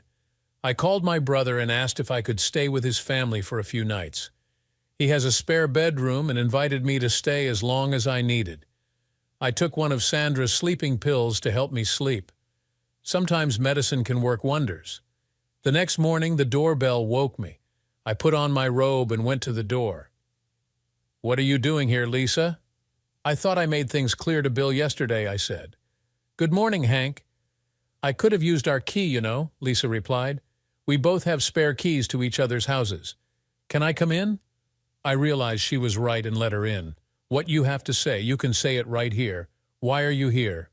"Well, if you answered your phone, I wouldn't have to come over," she said. "For the last time, Lisa, why are you here?" "I'm here for you, Hank. Sandra told me you weren't happy with the plan, so I'm here to help you. You're one of my best friends. Help me." "How do you plan on doing that, Lisa?" "However you need, Hank. I can be a friend to talk to, a housekeeper, a cook, or even someone to be with to help you feel better." We all agreed that you could have me just like they have each other this weekend. Clearly, the three of you have agreed to a lot of things I don't agree with. I have a lot to do today, and you're here at a bad time. Please leave and don't come back. If you use that key, I'll call the police. "Goodbye, Lisa," I said, shutting the door. I watched from the window as she cried on the phone, probably talking to Bill or Sandra. I had tried to be polite, but I was still upset. She sat in her car for a few minutes, then drove away. After breakfast, I went to a store and bought new locks for 2 of the doors. I felt better knowing I had the only keys. Next, I changed my phone number so Sandra couldn't reach me. Lastly, I took off my wedding ring and crushed it in my workshop, leaving it on the kitchen table next to her phone. I packed a small bag and took my brother's family out for lunch on Sunday. Sandra was supposed to be back that afternoon, and I wanted to be gone before she arrived. I had a good time with my family. When Sandra got home Sunday afternoon, she expected to find her husband, who she would comfort until he forgot about her being gone. She was upset when he wasn't there. She thought he might be running errands until she saw their wedding album on the bed. She started crying when she saw he had cut himself out of all the pictures. Then she noticed all his clothes were gone too. Had he moved out? She saw the sealed letter she had left for him on the bed. She tried to call Hank, but the number was no longer in service. Things were getting worse. This wasn't what Bill had told her to expect.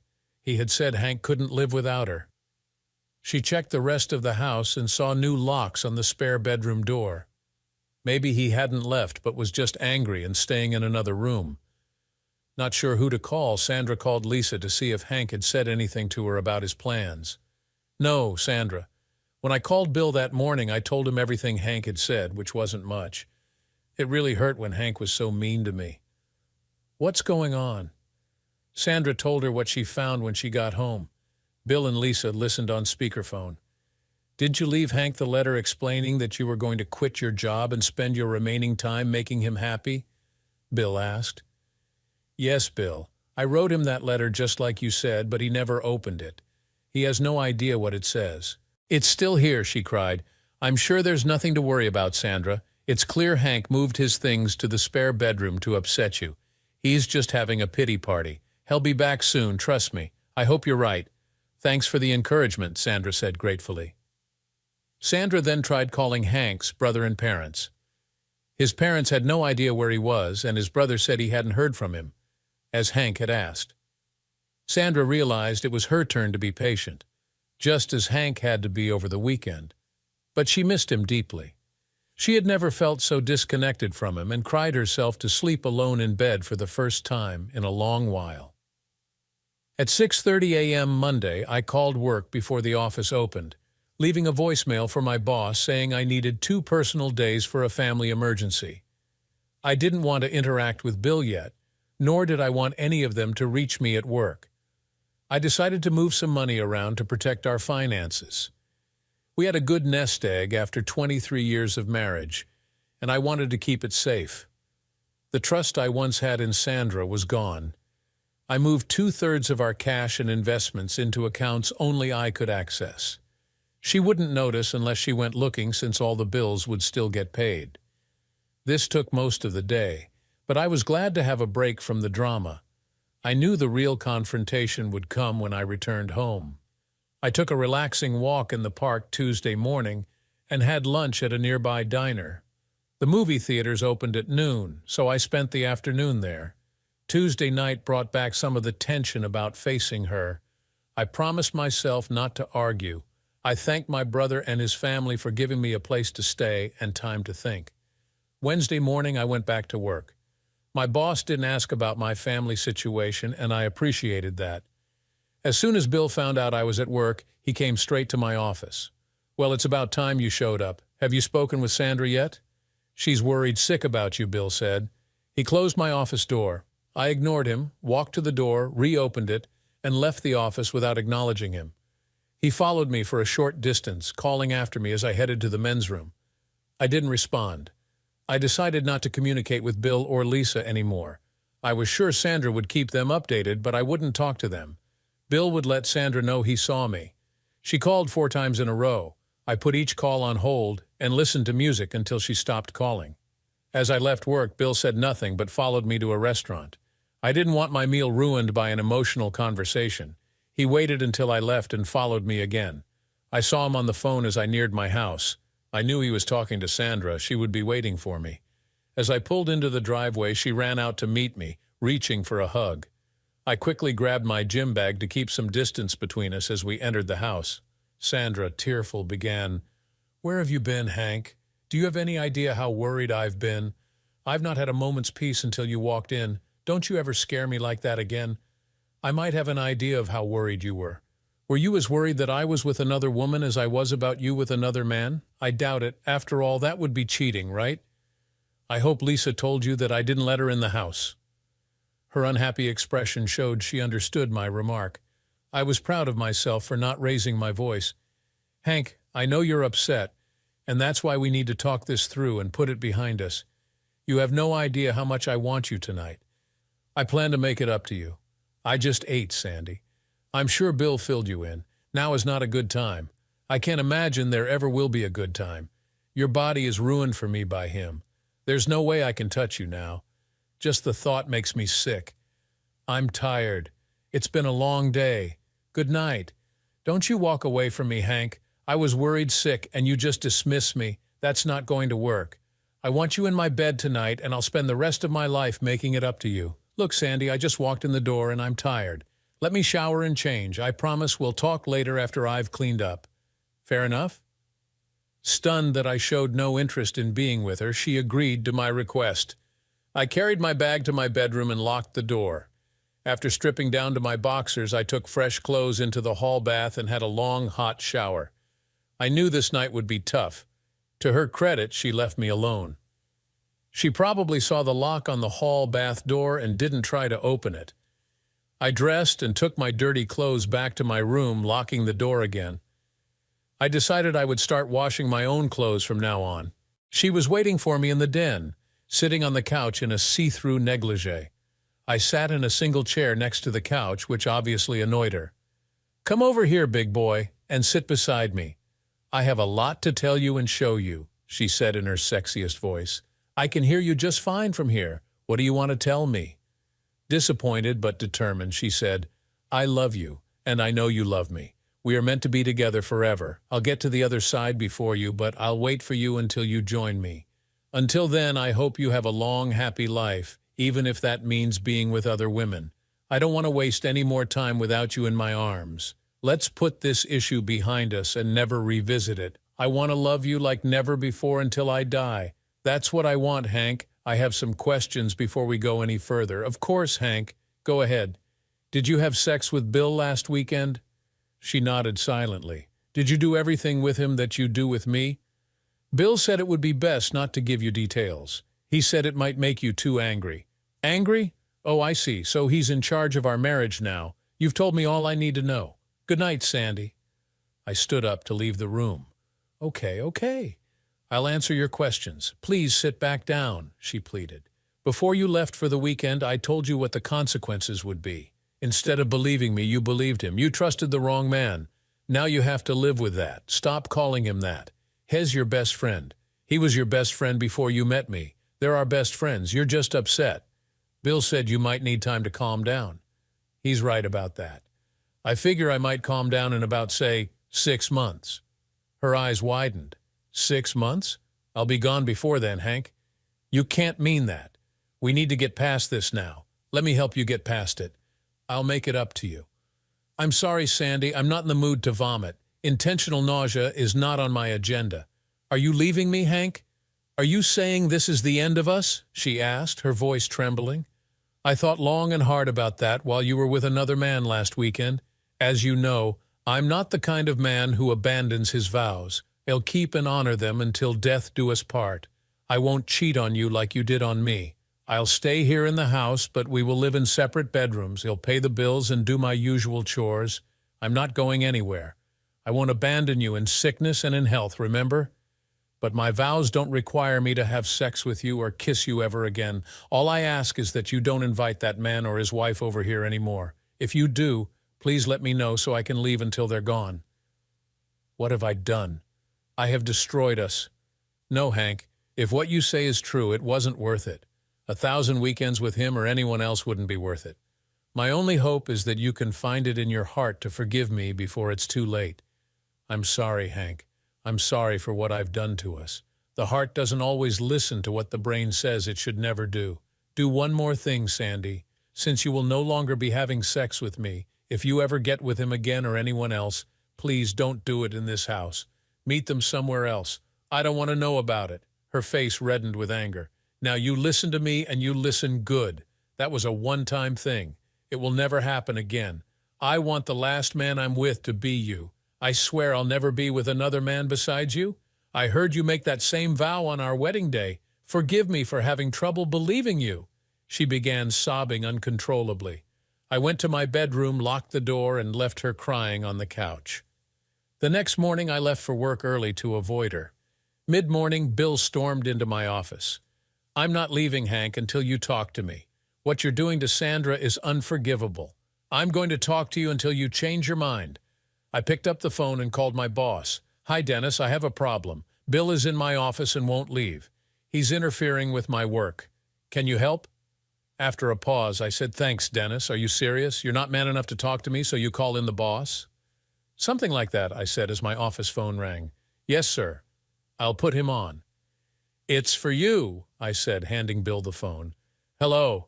Yes, sir, I understand. It won't happen again. Defeated, he handed me the receiver. This isn't over, Hank. We have too much history for things to end this way. I ignored him until he left. He knew I'd report any further harassment at work. If he contacted me outside of work, I'd deal with it then. Sandra had less than 2 good months left, according to the doctors. I could manage 2 months of hell if I had to. That evening, I visited a family restaurant to avoid eating with Sandra. I needed to find places to eat after she was gone. When I got home, she had cooked dinner. Hi, honey, I fixed your favorite. I hope you're hungry. I noticed you were a bit late, but I kept it warm for us. I'm sorry, but I've already eaten. That's why I'm late. Since you won't be around much longer, I'm finding places to eat after you're gone. I should have told you I'll be eating out from now on. That should make things easier for you. You jerk. You're taking that away from me, too? You've made it clear that I'm off limits for sex, but I was hoping you'd let me cook for you. Am I nothing to you now? Is that it? I can't say the words you want to hear, Sandy. You say you're sorry for being with another man. I'm sorry there are consequences for your actions. Neither of us is happy, but it is what it is. I'm going to my room now. She began crying again. Hank, you don't need to hide in your room all the time. Can't you at least watch TV down here or something? I don't have the plague and I can't infect you with my cancer. Please don't shut me out completely. I'll think about it, but only if you promise 2 things, I said. Tell me, she replied. First, never mention that weekend or what it cost us. I don't want to hear your side of the story. And the other, never talk about that jerk or his wife to me again. If you see them, don't tell me about it before or after. Deal? She looked sad that I was so harsh with her friends. Deal. She never asked to choose what to watch on TV. We only talked about work, politics, family, or boring stuff. She kept her promise about the tough topics, but I knew they were there. If she called my old friends, she did it when I wasn't around. She knew it upset me, so we had an uneasy peace. I heard her crying herself to sleep every night. I don't think she regretted what she did, only what happened afterward. Then she surprised me on Saturday. She asked to join me for breakfast and lunch. Since I wouldn't let her cook, I stopped that by eating cereal and then mowing the lawn. I did the dishes after I ordered a sandwich for lunch to keep working on the car. She was doing laundry and asked me to add my clothes to hers. I said no, I'd do them myself. She cried again and walked away. Who knew a woman would cry over her husband doing his own laundry? I was glad to have chores to keep me busy and not think about my pain. Later, I heard noise. Our kids, Justin and Karen, along with Emily and Mark, were chatting with their mom. I asked why they were here. "Hey, Dad, it's good to see you too," Justin said and hugged me. "We've been talking to Mom since she got sick. She doesn't have many good days left, so we brought food for a cookout. You and Mom relax, we'll handle everything." I love seeing the kids, but this wasn't a coincidence. I bet Sandra planned it. Like they say, all's fair in love and war. We weren't fighting a war, but it felt close enough for her to use the kids.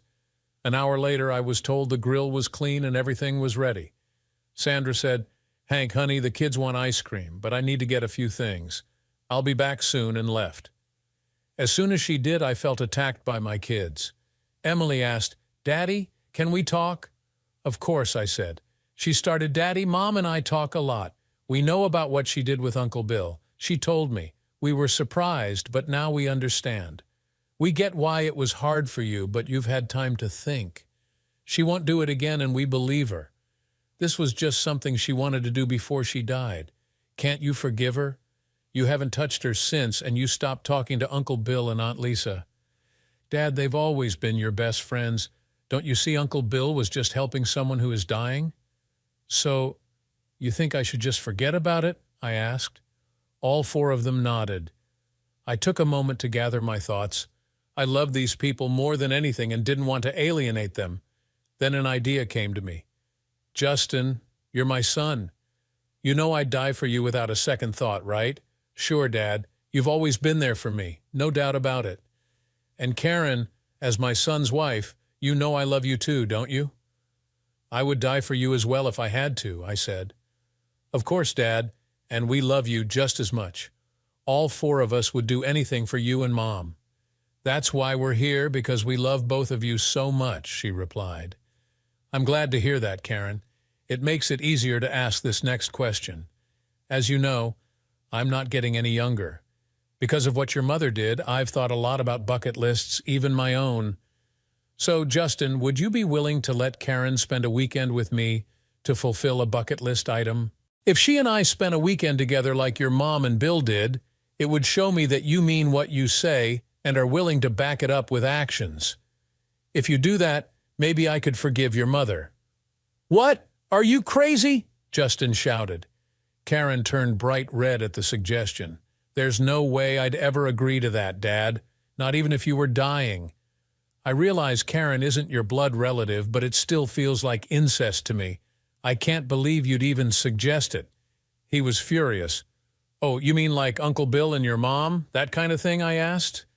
They all fell silent, thinking about what I'd said. I let the moment linger before speaking again.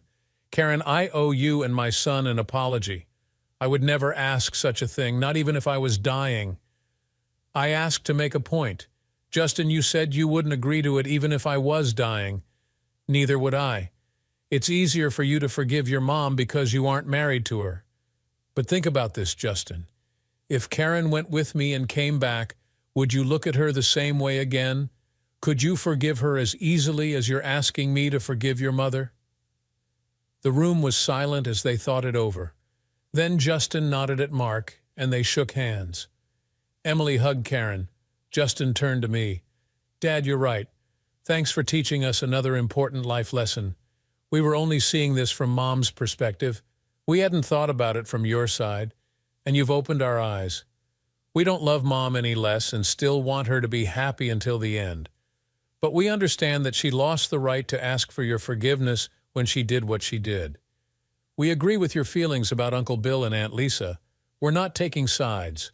We love both of you, but we won't pressure you to forgive Mom. She'll have to accept that.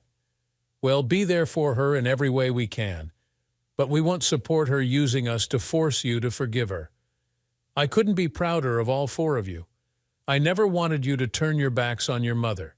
She will need you more than ever toward the end, and I know you'll be there for her." I hugged each of them in turn, feeling relieved at how things had turned out. The rest of the evening went well. Sandra seemed happy with my positive attitude when she returned from the store. The kids cooked the burgers and hot dogs perfectly, and the soft-served strawberry ice cream for dessert was delicious. Sandra didn't get a chance to talk to them alone because I stayed close. After the cleanup, hugs, and kisses, Sandra wanted to talk to me. "You seem to be in a good mood, Hank. It's wonderful to see you smile so much," she said. "The kids always cheer me up when they visit. How could I not smile with them around? A little birdie told me they were going to talk to you while I was at the store. They didn't seem angry, so did the conversation go well? Did they persuade you to see things my way? Your way? They said they loved us both equally and weren't taking sides. That seemed fair to me. You and I did a great job raising those kids, didn't we? My birdie made me think you'd either see things my way or be left out in the cold. I don't know about that, Sandra. Maybe you should check with your birdie again. I'm going to take a shower and change. It's been a busy day for both of us." I left her puzzled as I headed to the shower. I knew she'd talk to Emily while I was getting cleaned up. I wondered how her attitude would change after their talk. "You're just being stubborn and can't get over yourself," Sandra yelled as I walked in. "Maybe it's good you learned that now before wasting time with me," I said. "I'm sure your friend will be a much better husband since I'm clearly not good enough." She ignored me and said, "Seriously? You asked Karen to sleep with you? You should check with her before making things worse. I just used it as a lesson. They told me they were staying neutral after hearing me out. I would never do anything with Karen. Ask her yourself if you don't believe me. She was mad because using the kids didn't work. I bet Emily told her what happened. She was just trying to make me angry." I sat down and started watching TV. She went to her room and slammed the door. I hoped she'd stay there. Another week went by with us barely talking. She was getting more frustrated, but we lived peacefully enough. We still didn't eat together, and I did my own laundry and dishes. She went out the next Saturday night and came back late. I thought she saw those awful people, but she didn't say and I didn't ask. I think that made her even angrier. The next Monday, the big boss, Mr. Johnson, was in my office. I rarely saw him. "Good morning, sir. What brings you here?" I asked politely. "It's Hank, right? Hank Greenlee?" "Yes, sir." "Hank, I've heard good things about you. Your boss, Dennis, says you do great work. I like to know what's happening in the company, and I want you to know you're valuable." "Thank you, sir. That means a lot." "Yes, but there's something else." "Of course, sir. Go ahead." "Hank, do you know Brian McLean?" "I know of a Brian McLean, sir. He's my wife's father." "Right. Has my golfing buddy. We've known each other for years. He never said you worked here until recently. He wanted you to succeed on your own, and you have. I respect that. But Brian said you and his daughter are having problems. He also said she has cancer and doesn't have long to live. Is that true?" "Yes, sir, but he cut me off. As a father, Brian just wants his daughter to be happy in her last days. I'm sure you understand. He asked me to check on you. Sometimes men need to be nicer to their wives. It happens to everyone. I'm sure you're a good husband. I wouldn't want to hear from Brian that you're not doing your part at home. Your job reviews look at your character too, you know." I was shocked my father-in-law was telling on me. I couldn't blame him, but I don't like being pressured. I didn't want to upset the big boss. "Thank you for your kind words, sir. Yes, my wife is dying of cancer, and it's tough. We all want her to be happy, and I'm doing my best. I'm sure you are. Just a little reminder to take good care of your dying wife, Hank. Your job might depend on it." "Yes, sir. Thank you for visiting." He left me stunned. My father-in-law tried to use my job to make me forgive Sandra. If I lost my job, she'd be worse off too. They didn't think that far. I tried to relax, but then Bill showed up. "Is now a good time, Hank?" "Only if you have good news." "Fair enough. Look, Hank, I know you don't want to see me, But I had to tell you something important. Mr. Johnson told me to leave you alone unless I was fired. You know how important this job is. He didn't say that to protect you. You're hurting Sandra, and her dad won't stand for it. If I go, you'll be watched closely. She only has a few weeks left. Think about what you're doing. No need to hurt us all. I had to laugh. Bill, do you hear yourself? You say I'm hurting her. Did you ever think she hurt me first? You can only see her side. I don't care what Mr. Johnson says. Leave me alone. I did think about it. I'm sorry you feel that way. I never meant to hurt you. I'm just trying to help Sandra. I think you do the same for Lisa if needed. I don't think you get it, Bill. You and Lisa are dead to me. Don't come here again. I get it, Hank. If that's what you want, I won't bother you anymore. I'm sorry. My old friend was no longer my friend. I couldn't let her family or job pressure me. I needed to stay strong. At least Sandra wasn't working, so I didn't see her around town. It was tough. That weekend, I went hiking and stayed away for a while. I came home to a note saying she went shopping. I didn't care. I wanted to focus on work. The months passed and she got worse. We only talked about small things. She never mentioned that man or Lisa. The kids were around more and we had a fragile peace. As she neared the end, she got weak and needed help. I was still there, helping her through it. The pain was constant and she needed more meds. I did my best. When she died, I was sad but also relieved it was over. The kids handled the funeral and we all grieved. I never forgave Sandra, but I stayed strong. I kept my job and moved on. I focused on my kids and new hobbies. Life went on, and I found peace. Thank you for watching. Do you think Hank's decision to never forgive Sandra was justified? Let us know in the comments below. And don't forget to subscribe for more shocking stories. Goodbye. The wind tore through the artificial canyons of Stonebridge, pushing the relentless rain ahead of it and soaking the hems of my trousers. A dim streetlight flickered weakly in the reflection of a muddy puddle as I trudged down this soaked street.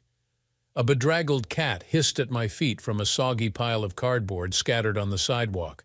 This was Jackson Street, not Monroe Avenue, and 2 in the morning wasn't the best time to be here, but work is work. In the distance, a trumpet mournfully echoed through the night. The note in my pocket had said to follow that sound. I turned my head, trying to decide which direction it came from. Eventually, I turned right into an even more depressing alley where the trumpet was joined by a double bass, drums, guitar, and piano. From what I could hear of the notes that fought their way to my ears through the other night sounds, the band wasn't half bad. A flickering green neon sign led me to a bar at the very end of the alley. Pushing the door open, I entered a world of stale cigar smoke, stale beer smells, and the sound of despair. The trumpet player lowered his instrument and began to sing in a voice that spoke of too many cigarettes, too much cheap whiskey, and too much sadness. The raw emotion rode through his music like the freight train that he probably took away from hard times in Memphis or Detroit. The small crowd sat in rapt silence while he sang, lost in his lament. I grabbed a stool at the bar. "What's your poison?" The woman behind the bar matched the ambiance of this place. Her once blonde hair was tinted yellow by the smoke, her once pretty face scarred by age, a hard life, and a lack of sleep. The only thing that seemed to have survived the ravages of time was her figure, or at least the part of it that I could see. "Whiskey, straight up," I said, slapping a 50 on the bar. "Keep 'em coming. I don't suppose you can tell me where I can find Diana Collins." She served me an extra shot of whiskey and passed the glass to me along with my change. "You found her. You must be Jack." I took a business card from my pocket and passed it over. "This card says I am, and it's my card, so I guess I am." I took a swig of the whiskey and wished I hadn't. I hated to think of the damage this was going to do to my guts on the way through. I winced to show my displeasure. "When was this made? Yesterday?" "Stick around. The band will be finishing their set in 10 minutes or so, and then the crowd will clear out and we can talk. Why don't you take a load off in that booth over there?" Her nod indicated a booth occupied by a woman who looked as if she too had seen better days. I slid in opposite this stranger and put my glass down. A quivering hand reached out and grabbed it. The glass rattled against her teeth as her unsteady hand tilted it up, emptying it in one gulp. "Help yourself, why don't you?" I said. "I just did. Got a smoke?" I shook a Lucky Strike out of the pack for her and one for myself.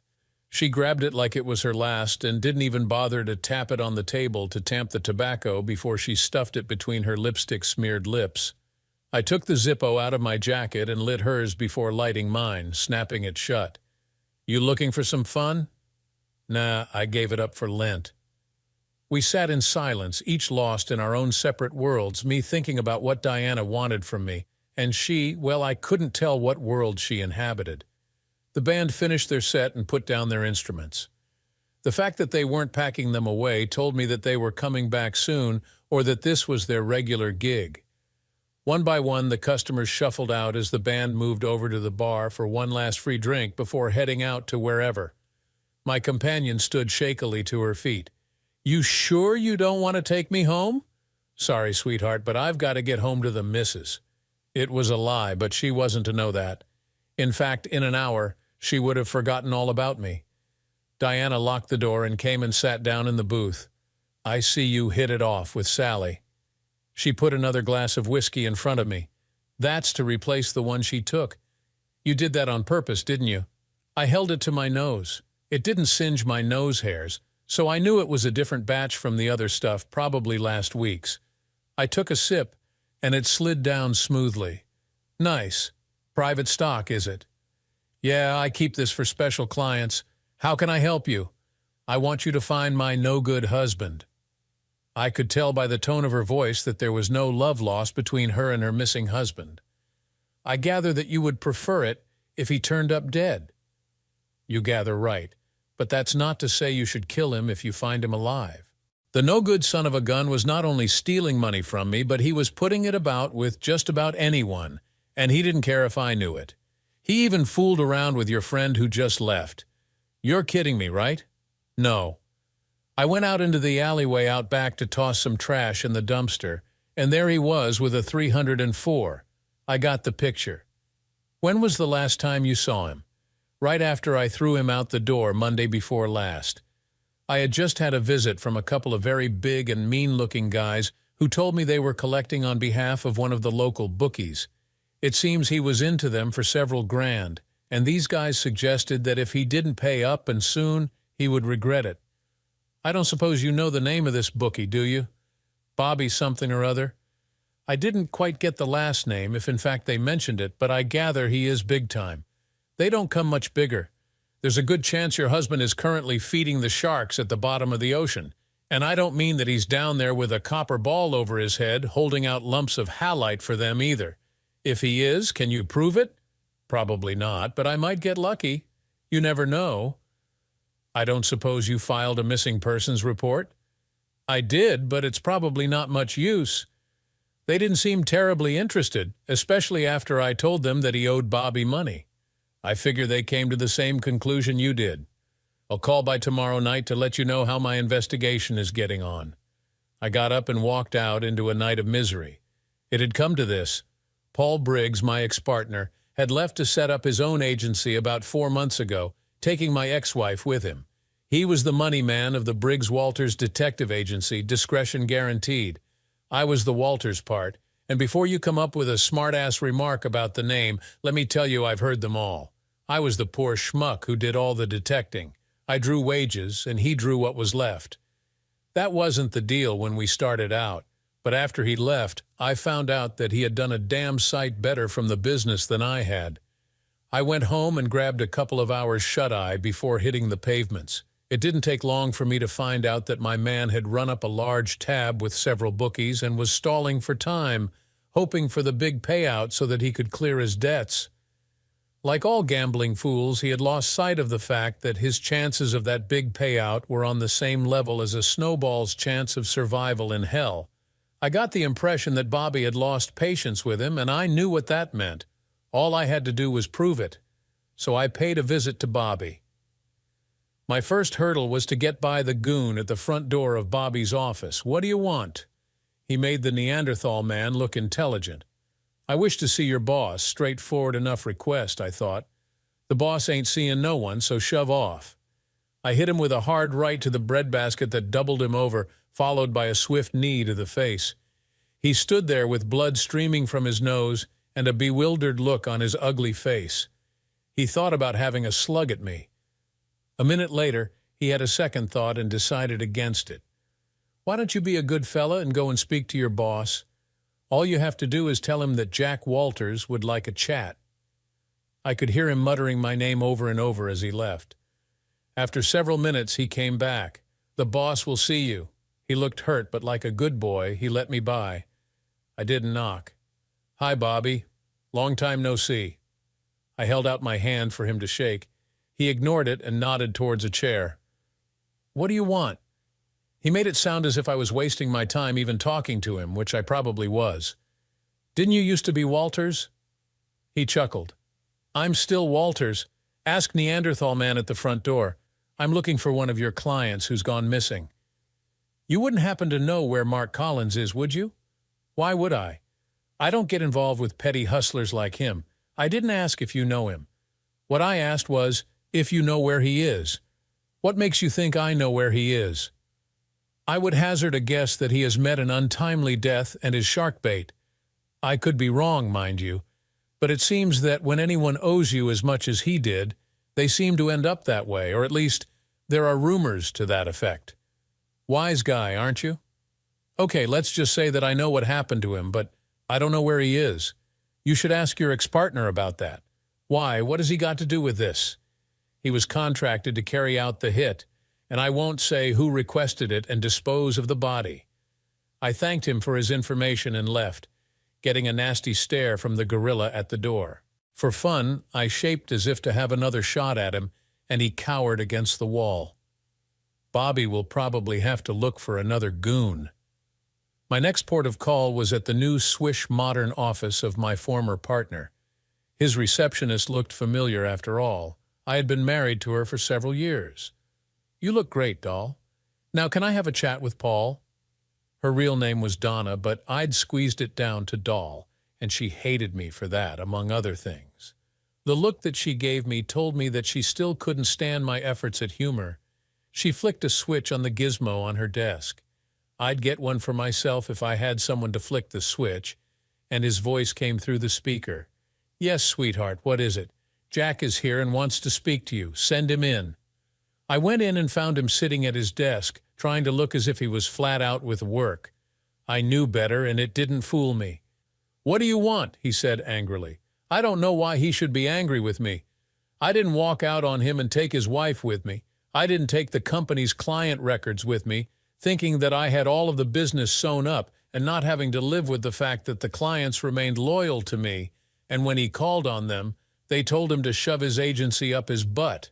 Nice place you've got here. Must be costing you a fortune more than you're earning. But even I didn't think that you'd even sink so low as to do Bobby's dirty work for him." "What do you mean?" "I understand that you took Mark Collins for a ride and fed him to the fishes." "Who told you that?" I noticed that he didn't deny it. A little bird sang an interesting song. "Why are you telling me this? What's in it for you?" "I figured that I am due for a big payout." "Is this blackmail?" "No, I've got bigger fish to fry, if you'll pardon the pun." I could have stayed a little longer exchanging witty repartee, but I couldn't be bothered wasting my time. I left him there, puzzling about my next move. I wouldn't keep him in suspense long. I called in to see my friend, Lieutenant Harris, at the precinct house. I copped the usual from the troops as I walked through the squad room. "Who's the pretty boy then? Didn't you used to be Walters? Now you're no good. Crap like that. I hear it every time I come into the station. Hey, Lou, did you ever find Mark Collins?" Lou was staring at a file on his desk, a dead cigar hanging from his lips, and a mug of tepid coffee feeling neglected beside his hand. "No. We figured if we ever found him, there would be so little left of him that he'd be just another John Doe with no means of identification." "What do you know?" Lou would have been good-looking if fate hadn't stepped in. His face bore the scars of a few too many hits from his college boxing days, his bouts with the bottle, and his worries about the fidelity of the woman who called herself his wife. His wife, and she still was in the legal sense, got tired of waiting for him to stagger home after a day of saving the world from itself and being too tired to perform his conjugal duties, so she took to finding relief elsewhere, the knowledge of which found its way to Harris' attention. He would have divorced her if he could be bothered, and she didn't want a divorce because he brought home a regular paycheck, which was more than could be said for many of her lovers. I don't know where he is, but I do know who took him there and probably rubbed him out as well. I think you should go take a look in Paul's Chevy. If you look around in the trunk, you might find some blood, which will probably match Mark's blood type. What makes you think your old partner had anything to do with this? Business hasn't been all that good for him lately, and he needs money badly, badly enough to do this job for Bobby. If you can finger him for it, you might get Bobby as well, so lean on him a little and hell squeal like a stuck pig. Sure thing. I knew that Lou had been trying to pin some sort of rap on Bobby for a long time, but every time he thought he had him, Bobby showed up with his lawyer and a whole bunch of people who were prepared to swear on a stack of Bibles that Bobby the upright citizen was somewhere else at the time the crime was committed. I walked the 5 blocks from the station house to my office, pausing just long enough to grab a cup of what the street vendor laughingly described as coffee and a paper from the newsstand. I glanced at the headlines, but nothing grabbed my attention, so I folded it and stuffed it under my arm. There would be plenty of time to read it in detail back at the office. I was good at what happened next. I opened the door, and as I walked into the front office, I took off my hat and threw it in the general direction of the hat stand. As usual, it stuck, but as I took off my coat, I found myself grabbed from behind. That's not usual. A voice came from the stuffed chair I had thoughtfully provided back in the days when I had a partner and a wife in reception for clients to rest comfortably while they waited for me to attend to them. Very well done, a man of some skill. Nigel, you may release Mr. Walters. As I was released, I turned to face the man who had held me. Nigel, the Neanderthal, was called Nigel. The irony of this revelation took me by surprise to the point that I almost missed the telegraph message that came just before the punch was thrown. Like I said, I almost missed it.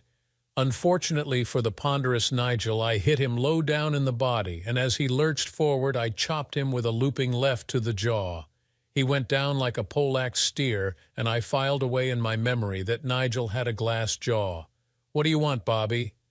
A word to the wise, Mr. Walters, a word to the wise. After our little meeting this morning, I couldn't help but ask, why would you be interested in the whereabouts of a loser such as Mark Collins? Could it be that his wife, the charming Diana, had hired you to find him? Or could it be that she hired you to confirm that he was no longer among us, having retired to that track in the sky where every horse is a winner? Or could there be another very dangerous for me reason? I told myself that I should call by just to reassure myself that you were no threat to my operations. Reassure me, Mr. Walters. This was a whole different Bobby to the surly bookie that I confronted earlier this morning. He was positively loquacious, he was positively polite, and he was positively scared. I hated it when people who could harm me were polite. It usually meant that I was in danger of being harmed. A smack in the head I could understand. That was the language of the streets where I lived. But this was alien, and I had this premonition that I was going to be harmed, and soon if I made a wrong move. If you must know, I have been hired to find him, dead or alive, so be it. I must, however, warn you that if ever I should hear that you are encroaching on my territory, my vengeance will be swift and total. Do I make myself clear? Sure. I won't even ask if it was you or one of the other several bookies that Mark owed money to who had him stiffed. I'm glad that you didn't ask. You have saved me the bother of lying to you. He stood. It was the first time I had ever seen him erect, and for a big man he was surprisingly short, no more than 5 feet tall. My attention was on Bobby as he walked to the door, and it wasn't until I heard the slight noise behind me that I realized the danger I was in. The lights went out, and I didn't hear Bobby tell Nigel that he shouldn't have done that. Sorry, boss, but I thought you wanted him roughed up. That thought was about 5 minutes too late. In the future, you don't hit someone unless I tell you to. I can't have you thinking for yourself. I don't know whether I was awake or not, but there was a ringing in my ears. As consciousness returned, I realized that it was the telephone making a racket on the desk. I crawled over and grabbed the cord. The phone came off the desk and must have hit me on the head because when I woke up again, I thought I was dead and gone to heaven. My head was resting in a beautiful and soft lap, and my brow was being wiped by a soft, damp cloth held in a beautiful hand. An angelic voice wafted down from above. "Are you all right? I can't hear any harp music, but I must be in heaven." It was the best that I could think of at the time. "What happened to you? I came past your door and found you lying there on the floor. Are there any truck tire marks on the carpet left by the 18-wheeler that ran me down? You must be feeling better. Your sense of humor has returned. I never lost it. In this business, if you take life too seriously, it will grind you into an early grave. Do you think you can stand up? I'll need some assistance." She was a tall, slender brunette, and all of her bumps were in the right place. She smelled really nice, unlike the cheap dime store scent used by the women that I usually met. She was also strong, and I found myself almost being lifted bodily by this angel. Of course, I had to stagger a little as I got to my feet, and of course she had to hold me more firmly. I was in heaven. She led me to the chair recently occupied by Bobby. I sat down gratefully, and she walked away from me, out of my door and out of my life. I was in the middle of feeling sorry for myself when she walked back through the door and back into my life. The angel of mercy had returned with 2 paper cups of coffee. She walked past me into my office to return a moment later with the flask that I kept in my top drawer for special occasions. "Take a sip." "Yes, Mom." I obeyed, and she topped my cup up with whiskey from the flask. I decided I liked this person more and more. She put the flask on the reception desk and sat on the arm of my chair. "Wow, that's a huge lump you have on your head. It's no wonder you thought you'd been hit by a truck. Who did this to you?" "It was a truck called Nigel." "Nigel?" Now that has really smashed my preconceptions. All of the Nigels that I have met have had difficulty holding their hands straight because they have had no real strength in their wrists. This particular Nigel is around 6'4", 250 pounds, and an intelligence that wouldn't bother the scorer at an IQ test. Now the important question, who are you? And what were you doing walking past my door? "My name is Alice Collins. My mother, Diana Collins, hired you to find my father. I was actually looking for you, and the reason I walked past your door was because it was open, and I didn't see the sign on it the first time. It was only when I came back that I saw you on the floor, and when I came in, I saw the sign. You could at least have it rewritten instead of just taping some paper over the other name on it." I must admit to some confusion here. Diana didn't look old enough to have a daughter Alice's age, although the lighting when I met her could have confused me, and Alice looked far too old to be Diana's daughter unless she was the result of the Bible Belt breeding cycle. "What do you know about your father's disappearance?" I knew that he had financial problems. There was nothing particularly new in that. Ever since I went to college, he would ring me asking for money. Mom wouldn't give him any more, so he figured he could tap me for some of the allowance that Mom gave me. If I could, I would help, but a couple of weeks ago I couldn't, and he sounded really desperate. He begged me to see if I could get an advance on my allowance, but I couldn't do that because my next allowance was already committed to books and tuition. "So you told him no?" He sounded as if he was crying over the phone. I couldn't tell if he was genuine or it was just an act, but I was really tired of him ringing me, begging for money. So I got my roommate to answer it for me and tell him I wasn't there so he couldn't do it anymore. The last time I spoke to Mom, I asked for an advance. She wasn't happy when I told her why. I couldn't lie to her because she was always able to see through my attempts at lying to her, so I gave up. "You're close to your mother, aren't you?" "Yes. We are very much alike, and I admire her for what she has achieved with her life. She has really had to struggle, you know. She was married young, and I believe that it was because of me that she married, unless, of course, I was 6 months premature. No, she didn't tell me that, but I came across her marriage certificate among some papers I was looking through, and I can do basic math. She worked hard to make ends meet because my father was always broke. He didn't work much, he couldn't keep a job for long, so he began gambling to try to make money, but more often than not, he lost it. Mom got a job working in the bar, and she ended up running the business and doing it so well that when the owner retired, he sold it to her for a very reasonable price. Pop accused Mom of having an affair with him, but I knew that couldn't be true. Mom wasn't like that. Did your father work there too? If what he did could be called work. He used to strut around behind the bar, serving drinks, but he probably gave more away than he sold, especially to the women. At nights, when Mom needed him most, he would disappear for hours at a time. Mom eventually caught him fooling around with one of the regulars out back in the alley, so she threw him out, which just about brings us up to now. Yes. Do you think that you can find him? It looks highly unlikely that I will ever find him alive. The person who dealt the cowardly blow to the back of my head is a goon who works for one of the bookies your father owed money to. And Bobby, that's the bookie, all but admitted that he was behind your father's disappearance. If that's the case, well, let's put it this way. When Bobby makes people disappear, they stay disappeared. Are you satisfied that Bobby had my father killed? Why do you ask? What if he is taking credit for the hit just to bolster his reputation? Well, then I sure as hell wouldn't want to tell him he's lying. Can you think of anyone else who wanted him dead? The line forms on the right, babe. You can take your pick. If I didn't know better, I should even include your mother. She wouldn't lose too much sleep if he turned up dead. Where do we go from here? What do you mean, we, white girl?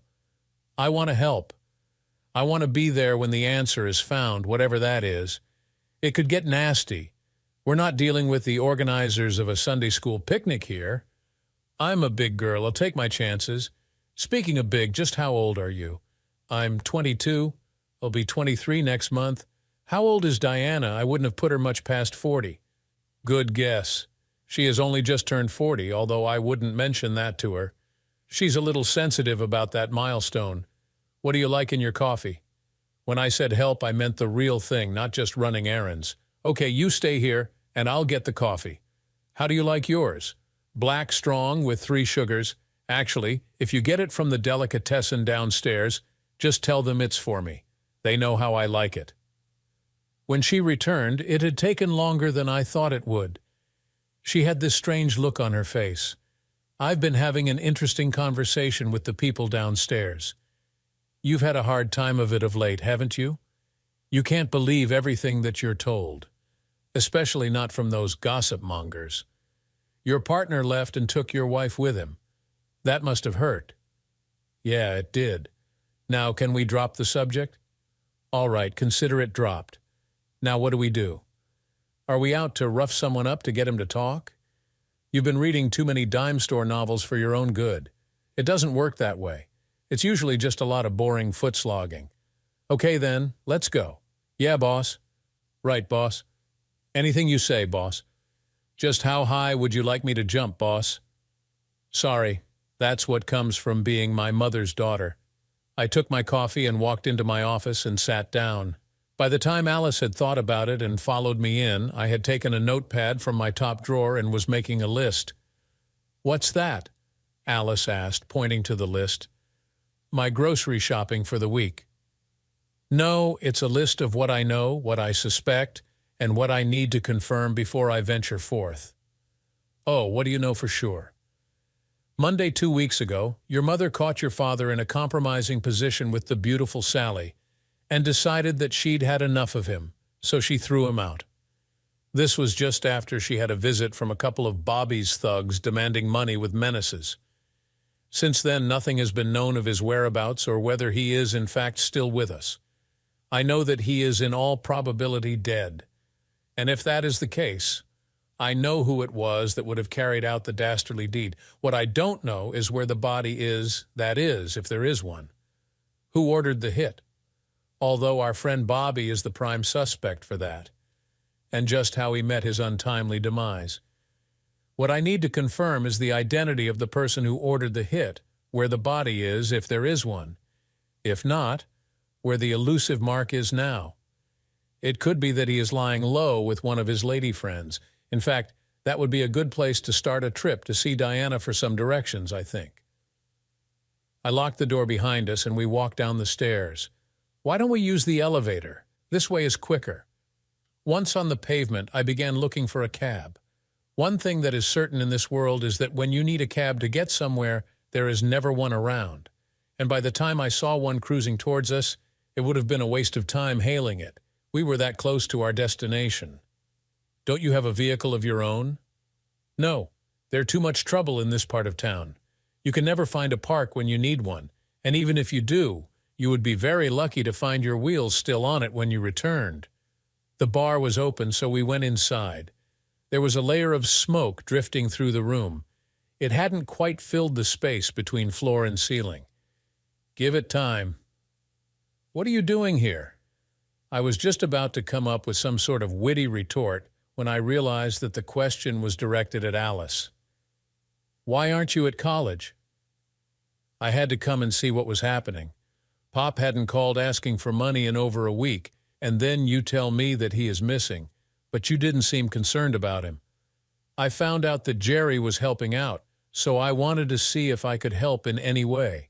It was just as well. I found him unconscious on his floor. Someone had taken a dislike to him. I'm not paying good money for your tuition to have you drop out of college. Don't worry, I'm up to date with my assignments, so I can take some time off. What have you found out? My turn to speak. I can safely say that Bobby knows more about this than he cares to admit. If he is responsible, I know that my former partner is somehow involved, and I can't wait to pin something on him. Apart from that, I can't prove anything at this stage, so I just keep looking. I don't suppose you know the address or where I can find his friend, do you? There's a rooming house just around the corner that she uses during the day. They rent rooms by the hour, but she has a long-term deal, probably involving favors to the caretaker, so she stays there full-time. I wasn't looking forward to this, but I went anyway. There was an alleged man who answered my knock on the door marked caretaker in the foyer. Go easy on the door, will you? I'm looking for Sally. Aren't they all? Room 6, upstairs. I wasn't depressed when I got here, but I was by the time I reached her door. I hesitated for a couple of minutes before knocking. I could hear a shuffling noise from the other side. It was getting closer. There must have been at least 4 locks on the door, and eventually it opened a couple of inches. What do you want? I want to ask you a few questions. Can I come in? The door opened up fully in answer to my request, and I followed her into her room. There was a double bed against the wall, and it looked as if the bed linen hadn't had the benefit of soap and water for some time. Over by the window there was a table and 2 chairs. On the table was a pile of dirty dishes, several glasses with the remains of drinks in the bottom, an ashtray overflowing with ash and cigarette butts. To complete the picture, the room had a smell about it that turned my stomach. How anyone could contemplate any involvement with this person in this place was beyond me. And believe me, I had seen some pretty disgusting places in my time. You know Mark Collins, don't you? Who? Mark Collins from the bar around the corner where you were drinking last night. I don't remember last night. You got caught by his wife fooling around in the back alley a couple of weeks ago. I would have fooled around with dozens of men since then. You don't expect me to remember that far back. If you do happen to see him or remember anything about him or where he is at, let Diana know at the bar. She can get a message to me. I was going to give her my business card, but decided that it would be a waste of time. She'd probably lose it. Besides which, the nearest payphone was further away than the bar. I walked back to the bar. I was almost going to go back to the office, but figured that this would upset Alice, and it would be good to have assistance with this investigation. Mother and daughter had overcome the tension of their meeting and were both working behind the bar. I had hardly slid onto the stool when they both descended on me.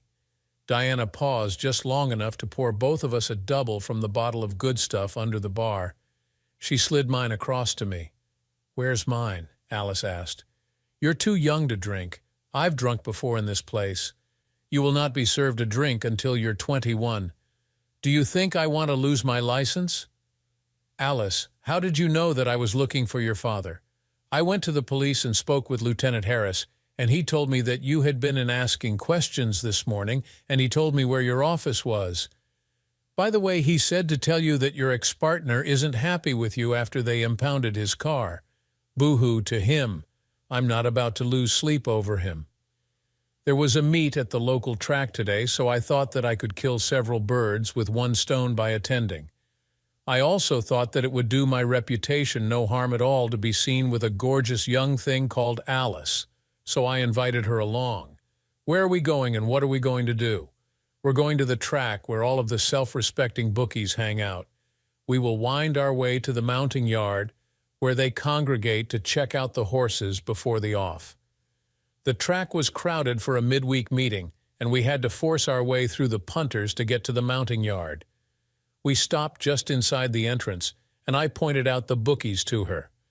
That guy in the dark pinstripe and the snappy hat is Four-Finger Freddy. He had a disagreement with a pair of bolt cutters wielded by a goon working for the man over there in the camel hair overcoat, one Mick the Greek. Over there, hiding behind my new best friend Nigel, is Bobby. Don't let his size fool you. He is one mean son of a gun. It doesn't pay to cross him. Just ask your father if we ever find him alive. Bobby was deep in conversation with his trainer. He's probably discussing whether to pull his horse to get better odds next time up or let it run on its merits today. Are you trying to tell me that the races are fixed? You got it. And that is why the mug punters don't win. They don't stand a chance. But isn't that cheating? It's called tilting the odds in your favor. Now there's someone we should have a chat with, I said, pointing to a well-dressed woman casting a knowing eye over the runners. That lady is Sophie Lawrence. Her husband is one of the top trainers, but she is the brains of the team. She can spot a horse whose performance has been chemically enhanced one way or the other. I wouldn't go as far as to suggest that her husband educated her in the finer points of equine pharmacology, but what she doesn't know about doping isn't worth knowing. I think a chat is called for. I led the way to where Sophie was watching the last-minute preparations. Hiya, Sophie. Which horse should I stay right away from? Jack Walters. Long time no see. I thought that you were smarter than to hang around the track. It's a sucker's game. I know. Don't worry. I'm not here to lose what little money I have on the roulette wheel of equine endeavor. I just thought that I should come over and pass the time with the most important person here. Get to the point, Jack. What do you want from me? You keep your ear to the ground. I'm looking for Mark Collins, who it appears owes several of our bookmaking fraternity large sums of money. I'm tossing up whether he has gone to ground somewhere or he's currently shark bait. Have you heard anything? Sorry, lover. I can't help you. If I was him and in his position, I would have been long gone. Mexico has a certain attraction for those who don't want to be found. Just a suggestion, but you never heard it from me. I hope the connections of Black Prince have paid the stewards to test yesterday's sample, because any taken after he wins will show positive, and you never heard that from me either. See you, Jack. She gave me a peck on the cheek and walked off. You seem very friendly with her. Alice was watching Sophie's back, looking for a place to put the knife. You're not jealous, are you? We've known each other less than a day. I'm not jealous. I'm just making sure that you keep your mind on the job. Now, are we going to place a bet on Black Prince? If I want to eat tonight, I guess that I'd better. So we joined the queue, just making it in time before the off to get my fortune on Black Prince to win. We walked outside and made our way to the finish line. My money finished a good 10 lengths in front of the next horse. Where are you taking me tonight? Alice was hanging off my arm as if I was the Shah of Persia. I hadn't even counted the notes before I shoved them into my pocket. As we left the track, I checked to make sure that my pocket had remained unpicked and headed for the office, stopping for coffee at the downstairs delicatessen. Good to see that you're not mortally injured, Mr. Walters. Maury Schwartz, the owner, greeted me as we entered. I was certain that you would have been in the hospital for some time when this beautiful young lady told us that you had been badly assaulted. I guess I've just got a hard head, Maury. It comes in handy in my line of work. Alice was looking over the pastries in the display counter. She is a very beautiful girl, no? She is a very beautiful girl, yes. She is also very much too young for me to even think about.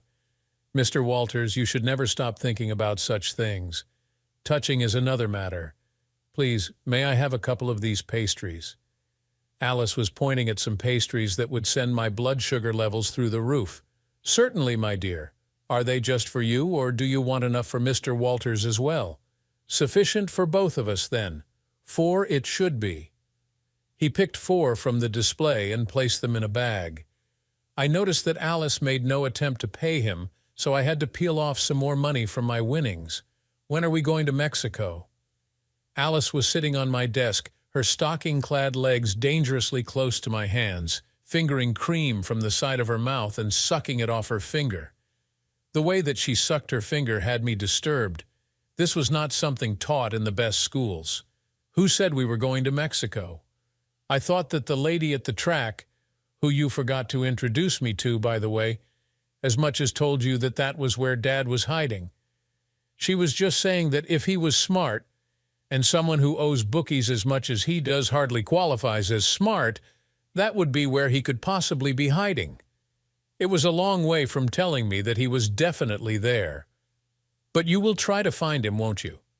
Look, Alice, Mexico is a big place full of people who don't speak English and call us gringos. What makes you think that they would help us find him? We could start by going to the racetracks to see if he was there. Possibly, but I think that we should explore all lines of inquiry here before we think of traipsing off to sunny Mexico. Now, next item on the agenda, if I am to take you to some ritzy restaurant for dinner, you may need to change and possibly freshen up a little. I have my pride, you know, and I don't want to be seen squiring a young lady, pretty as you are, who has the appearance of just stepping off a Greyhound from L.A. So where are you staying? I haven't checked in anywhere yet, so you're not staying with your mother then? Hell no. Much as I like my mother, one of the reasons that I went to an interstate college was to get away from her. She's fine in small doses, very small doses. I thought that seeing as we're working together, you would put me up at your place. That's out of the question. Aside from the moral issue of having a young girl staying in my apartment, there's the fact that you're my client's daughter. What would she say to that arrangement? She doesn't need to know. What if she asks? I'll tell her that I'm staying at the Y.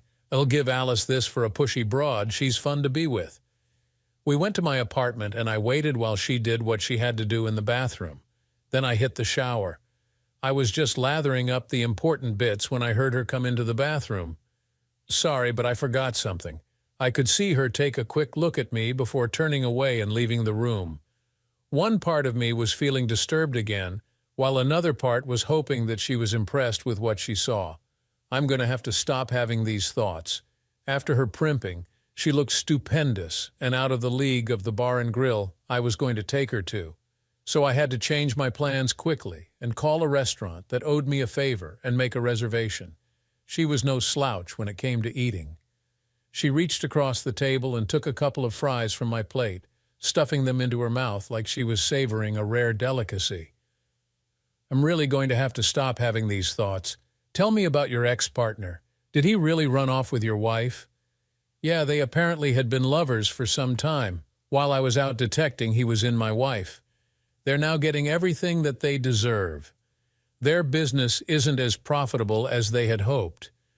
Is that why you told Lieutenant Harris that he was mixed up in Dad's disappearance? Partly. It gave me great pleasure thinking about him squirming while the cops tore his car apart. I hope that they found something. Do you speak to your ex? As little as possible, just enough to make her feel guilty. Let's change the subject. You're in college, right? Yeah. Mother insisted that I should get an education so that I didn't end up working in some sleazy bar like she did. So how is it going? Good. I'm ahead on my course assignments and my grades are good too. I bet that you have lots of friends. No, not really. I spend most of my time studying, so I don't have time for friends. No boyfriends then? No. I have had the odd one or two, not at the same time, of course. I'm not that sort of girl. What about lovers? You're not going to tell me that you're still a virgin, are you? No, I'm not still a virgin, and you can blame one of my professors for that. He convinced me that I needed extra tuition. Unfortunately for me, he seemed to have forgotten that I wasn't studying reproductive biology. It didn't last long after I caught him with another student. We talked about this and that while we ate our food and drank our wine. It was quite late when we arrived back at my apartment. I gave her my bed and made up the fold-up bunk for myself. I was just drifting off to sleep, having thoughts that I shouldn't have been having, when I heard her come into the room. She slipped into my bed. I know this because there's barely enough room for one and snuggled against me. Are you asleep? So I pretended to be asleep. Then her hand reached around me and she grabbed me from behind. You've been having naughty thoughts about me, haven't you? What? No, never. I don't have those kinds of thoughts. Liar, she whispered. You're just like every man I've known. Listen to the vastly experienced girl. How many men have you known? I presume you mean in the biblical sense, thousands. I'm not that kind of girl. The way that she was behaving suggested otherwise. I rolled over to face her. If I thought that she was beautiful, fully clothed, she was even more beautiful, fully unclothed. I just had to touch her, and I did. We made love, and it was like heaven for me. Can I get some sleep now? She had headed to the bathroom to clean up before returning to drag me out of bed and back to my own bed. Isn't this more comfortable? Yeah, and much more dangerous. I don't feel in any danger, do you? Only of falling in love with you. Are you really falling in love with me? I think so. Is that going to be a problem? No, not to me. Mom might have a problem with that because I think that she fancies you. Please tell me that we're not here because of some sort of rivalry between you and your mother. Today was the first time in, I don't know how long, that breakfast was anything more than coffee and Marlboros. It was Alice, coffee, and Marlboros, and it put me in a good mood for the day ahead, a mood that wasn't about to last. My office door used to be a half-glass door with a sign on it that read, Walters Detective Agency on the glass half. It used to have the good covered by a piece of paper. The one failing of half-glass doors is that if the glass is broken, as it is now, one has only to reach through the former glass panel to unlock the door. Once inside, it wasn't hard to access the filing cabinets as long as you have a large crowbar, which someone had, and rifle the files searching for something which someone had done. If they were looking for my file on Mark Collins, then they were out of luck because, what with one thing or another, I hadn't yet begun to write up my notes. Well, that takes care of today's activities. I stood in the mess trying to decide where to begin. You get the coffee while I make a start, Alice said as she began picking up papers off the floor and stacking them on the desk, ready to be sorted into the proper files. I was glad to get out of there even for a couple of minutes because filing was very low down on my list of priorities. Did you see Mr. Good? Maury asked as he poured the coffee. He stopped by looking for you. He didn't look very happy at all. No, I didn't see him, but he left his calling card. I must catch up with him, and soon. I paid for today's coffee as well as last week's.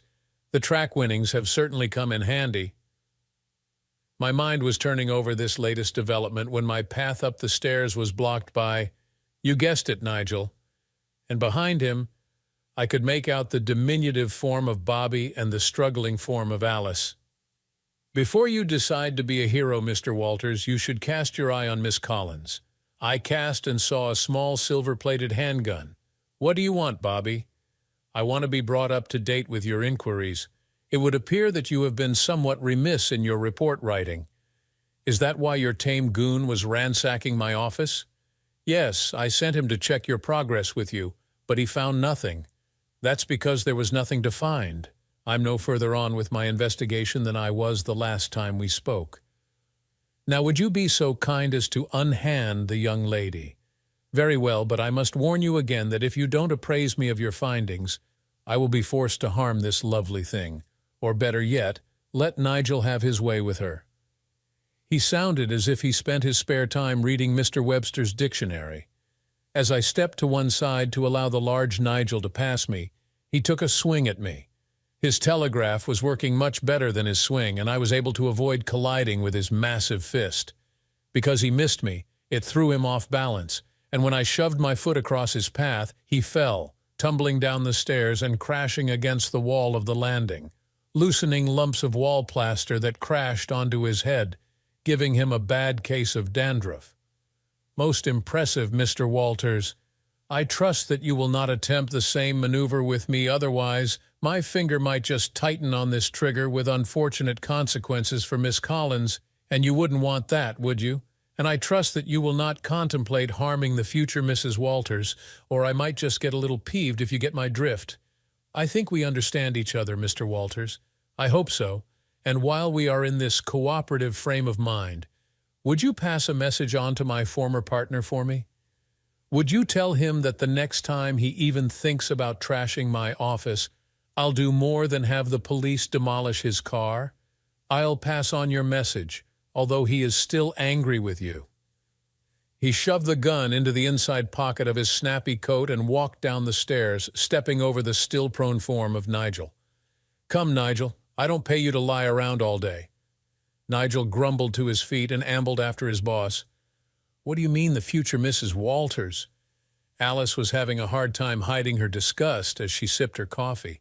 I didn't know whether her disgust was for my statement or the coffee. "Do you mean to tell me that you're not thrilled at the prospect of life with yours truly?" "I didn't say that. It's just that this is so sudden. You've given me no time to think about whether I want this or not." "How much more time do you need?" "My patience isn't inexhaustible, you know. I need a couple of days to think this through." "Oh, don't worry. It isn't you that I'm worried about. It's your lifestyle and the people that you meet, and it appears offend on a regular basis." She came and sat on my desk again with her stocking-clad legs dangerously close to my hand. "The filing and detecting can wait. I stopped by the bar to update Diana on my progress, or lack thereof, to keep up appearances." Alice had left the office earlier than I did and was serving behind the bar. "Look after things for me, Alice. I need to talk to Jack." "Sure thing, Ma." She gave me a wink from behind her mother's back. We went into the storeroom out back that served as her office. "Jack, it looks as if Mark isn't coming back anytime soon, so I suppose that your work is finished, and you want your payment." "Not so fast. We should wait for the coroner to finish his report before we go off and spend our money. You get your insurance payout, and me, my fee. There's something bothering me, a few things that don't ring true about this whole case." "What do you mean? Surely you don't think that he's still alive, do you?" "Nah, nothing like that. I just have this feeling that all isn't as it seems, but I can't put my finger on it. Whatever, but thank you for what you've done. I appreciate it." By way of showing her appreciation, her hand looped behind my head and drew my face to hers, her lips covering mine. Diana was a better kisser than her daughter. Maybe she had more experience at it. She moved her lips from mine and whispered to me, "Alice isn't staying at the Y, is she?" Her hand grabbing my crotch prevented me from lying to her. "No, she's been staying with me to save money. Is that the only reason?" Her grip tightened. "No," I managed to tell her in an almost falsetto voice. "I should rip these off, but I won't if you make me a promise." "Which is?" "That you don't hurt my baby girl ever. I hate to tell you this, but she hasn't been a baby for a long time." Her grip tightened even more, and if I didn't give her the answer she wanted and soon, I would be no use to any woman. "Okay, I promise." The relief was amazing. This was one tough lady. "Come on, lover, we'd better be getting back to the bar or she'll be thinking that you've been screwing me." Not that the prospect doesn't hold some attraction. This woman was making it obvious that her interest in me wasn't purely commercial, and I supposed that I could do worse. Much later, I was sitting on my bed when Alice emerged from the bathroom. Her surprise was a see-through negligee that left nothing to the imagination. While I appreciated the vision, this wasn't to be the evening that I'd anticipated. It should have been a night of bliss, but she had become somewhat subdued. In bed, she seemed almost reluctant to let me make love to her, although she did let herself go late in the process. "What's bothering you? You haven't been yourself all evening. Oh, darling, I have to go back to college soon. Too soon. Tomorrow, in fact. I spoke to my professor while you and Mother were out back talking last night. The way that she emphasized the word talking meant that she was sure that we were doing more than that. And he told me that if I don't return very soon, I'll be too far behind in my coursework. Well, if you have to go, you have to go. I won't stop you, even though it will leave a huge hole in my heart. If I was an actor, I would have shed a couple of tears about now just to make her feel bad about walking out on me. But I'll be back at the end of the semester, and we can take up where we left off. That is, if you want that." I held her face in my hands and whispered to her, "I want nothing more than that." It was with sadness that we blew kisses to each other over the ever-widening gap between us as the Greyhound pulled away from the bus station.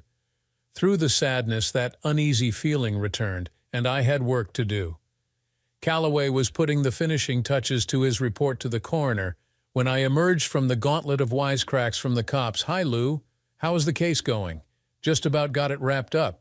We got your friend Nigel for playing bongos on Paul's skull, and Bobby was sitting there watching and pleading with your ex to stop screaming. Heck, pleading innocence, of course. He claims that he accompanied Nigel on a visit to his cousin, who he would have us believe was your former partner, one Paul Briggs. It would seem that Paul was not in a talking mood and tried to push Nigel out of his apartment. Nigel was showing his affection when we rolled up. When we told Bobby that Nigel doesn't have a cousin, let alone one living in the same apartment building as Paul, he was astonished that Nigel, who he had come to trust totally, should have lied to him. Anyway, his lawyer posted bail for the both of them while they tried to arrange the usual alibi. Paul's in the hospital, and will be for some time. We were sadly a little tardy in coming to the rescue, and we feel awful about that. By the way, where's your new assistant? She had to go back to college. I think I might drive down on the weekend to visit her. You sound as if you've fallen for her. You could say that. I wasn't about to tell him or anyone else that the visit was more than me missing Alice. It was my gut telling me that I needed to see her, but I couldn't explain why. I went back to my office via the track. Tell me, Sophie, the other day you told me that if I was in Mark's position, Mexico held a certain attraction. Could it be that instead of him owing the bookies money, the opposite was the case and that they owed him money and suspected that he was doing something not entirely legal? You're not just a dumb Seamus, are you, Jack? The word is that he has devised a system to beat the odds and has become too successful for his own good, not to mention for their financial livelihood. So there seems to be some sort of contest to see who gets to him first. It would seem as if Bobby has won. I didn't mention to her that I had a feeling that all wasn't as it seemed. A bleary-eyed brunette leaned against the dorm room door. "Who are you and what do you want? My name is Jack, and I've come to talk to Alice Collins. Is she here? You're about 2 months too late. She dropped out of college around then and moved out. If I was the dumb Seamus that people expected, this should have been my first shock. Along with finding that Alice had lied about having to return to college to catch up on her coursework, then to find that she had dropped out of college some weeks ago and that she was no longer living in the dorm. Her former roommate told me where she was living now, and that led me to the crashing sound of the next piece of the puzzle falling into place. I was sitting in a cab that was parked in a leafy suburban street opposite one of those picture postcard cottages you see in real estate brochures when she walked out of the front door and turned into the arms of a man. Her kiss was that of a lover, and the position of her hand at the front of his trousers confirmed that it was in no way platonic. She left carrying a small hold-all, and the door closed behind her. I caught a brief glimpse of the man, and the puzzle was now complete. So I told the cabbie to wait, and walked up to the door and leaned on the bell push. The door opened a crack, and I shoved my foot in the crack. "Hi, Mark. You're looking very sprightly for a dead man. Who are you, and what do you want?" "I'm Jack Walters, the poor schmuck that your wife hired to find you dead or alive. She didn't much care which. I guess that I found you. What do you want?" "You already asked that. What I want are some answers. Like, whose idea was it for Alice to latch onto me to make sure that I looked in the right places for clues and made sure that I didn't get too close? Was it yours?" "No, it was Alice's." "What is she to you?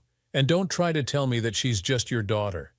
The kiss and parting I witnessed just now tell me otherwise. She's my wife. What about Diana? She's my ex-wife. We've been divorced for years.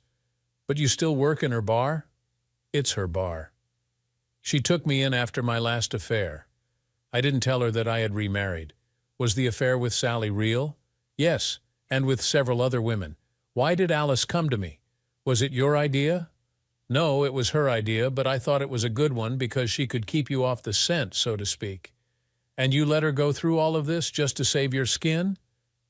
"Yes. She is better than me at this sort of thing. You fell for her, didn't you?" "Yes. You had that planned all along, didn't you?" Yes, the whole plan was to use you to get rid of the people I owed money to.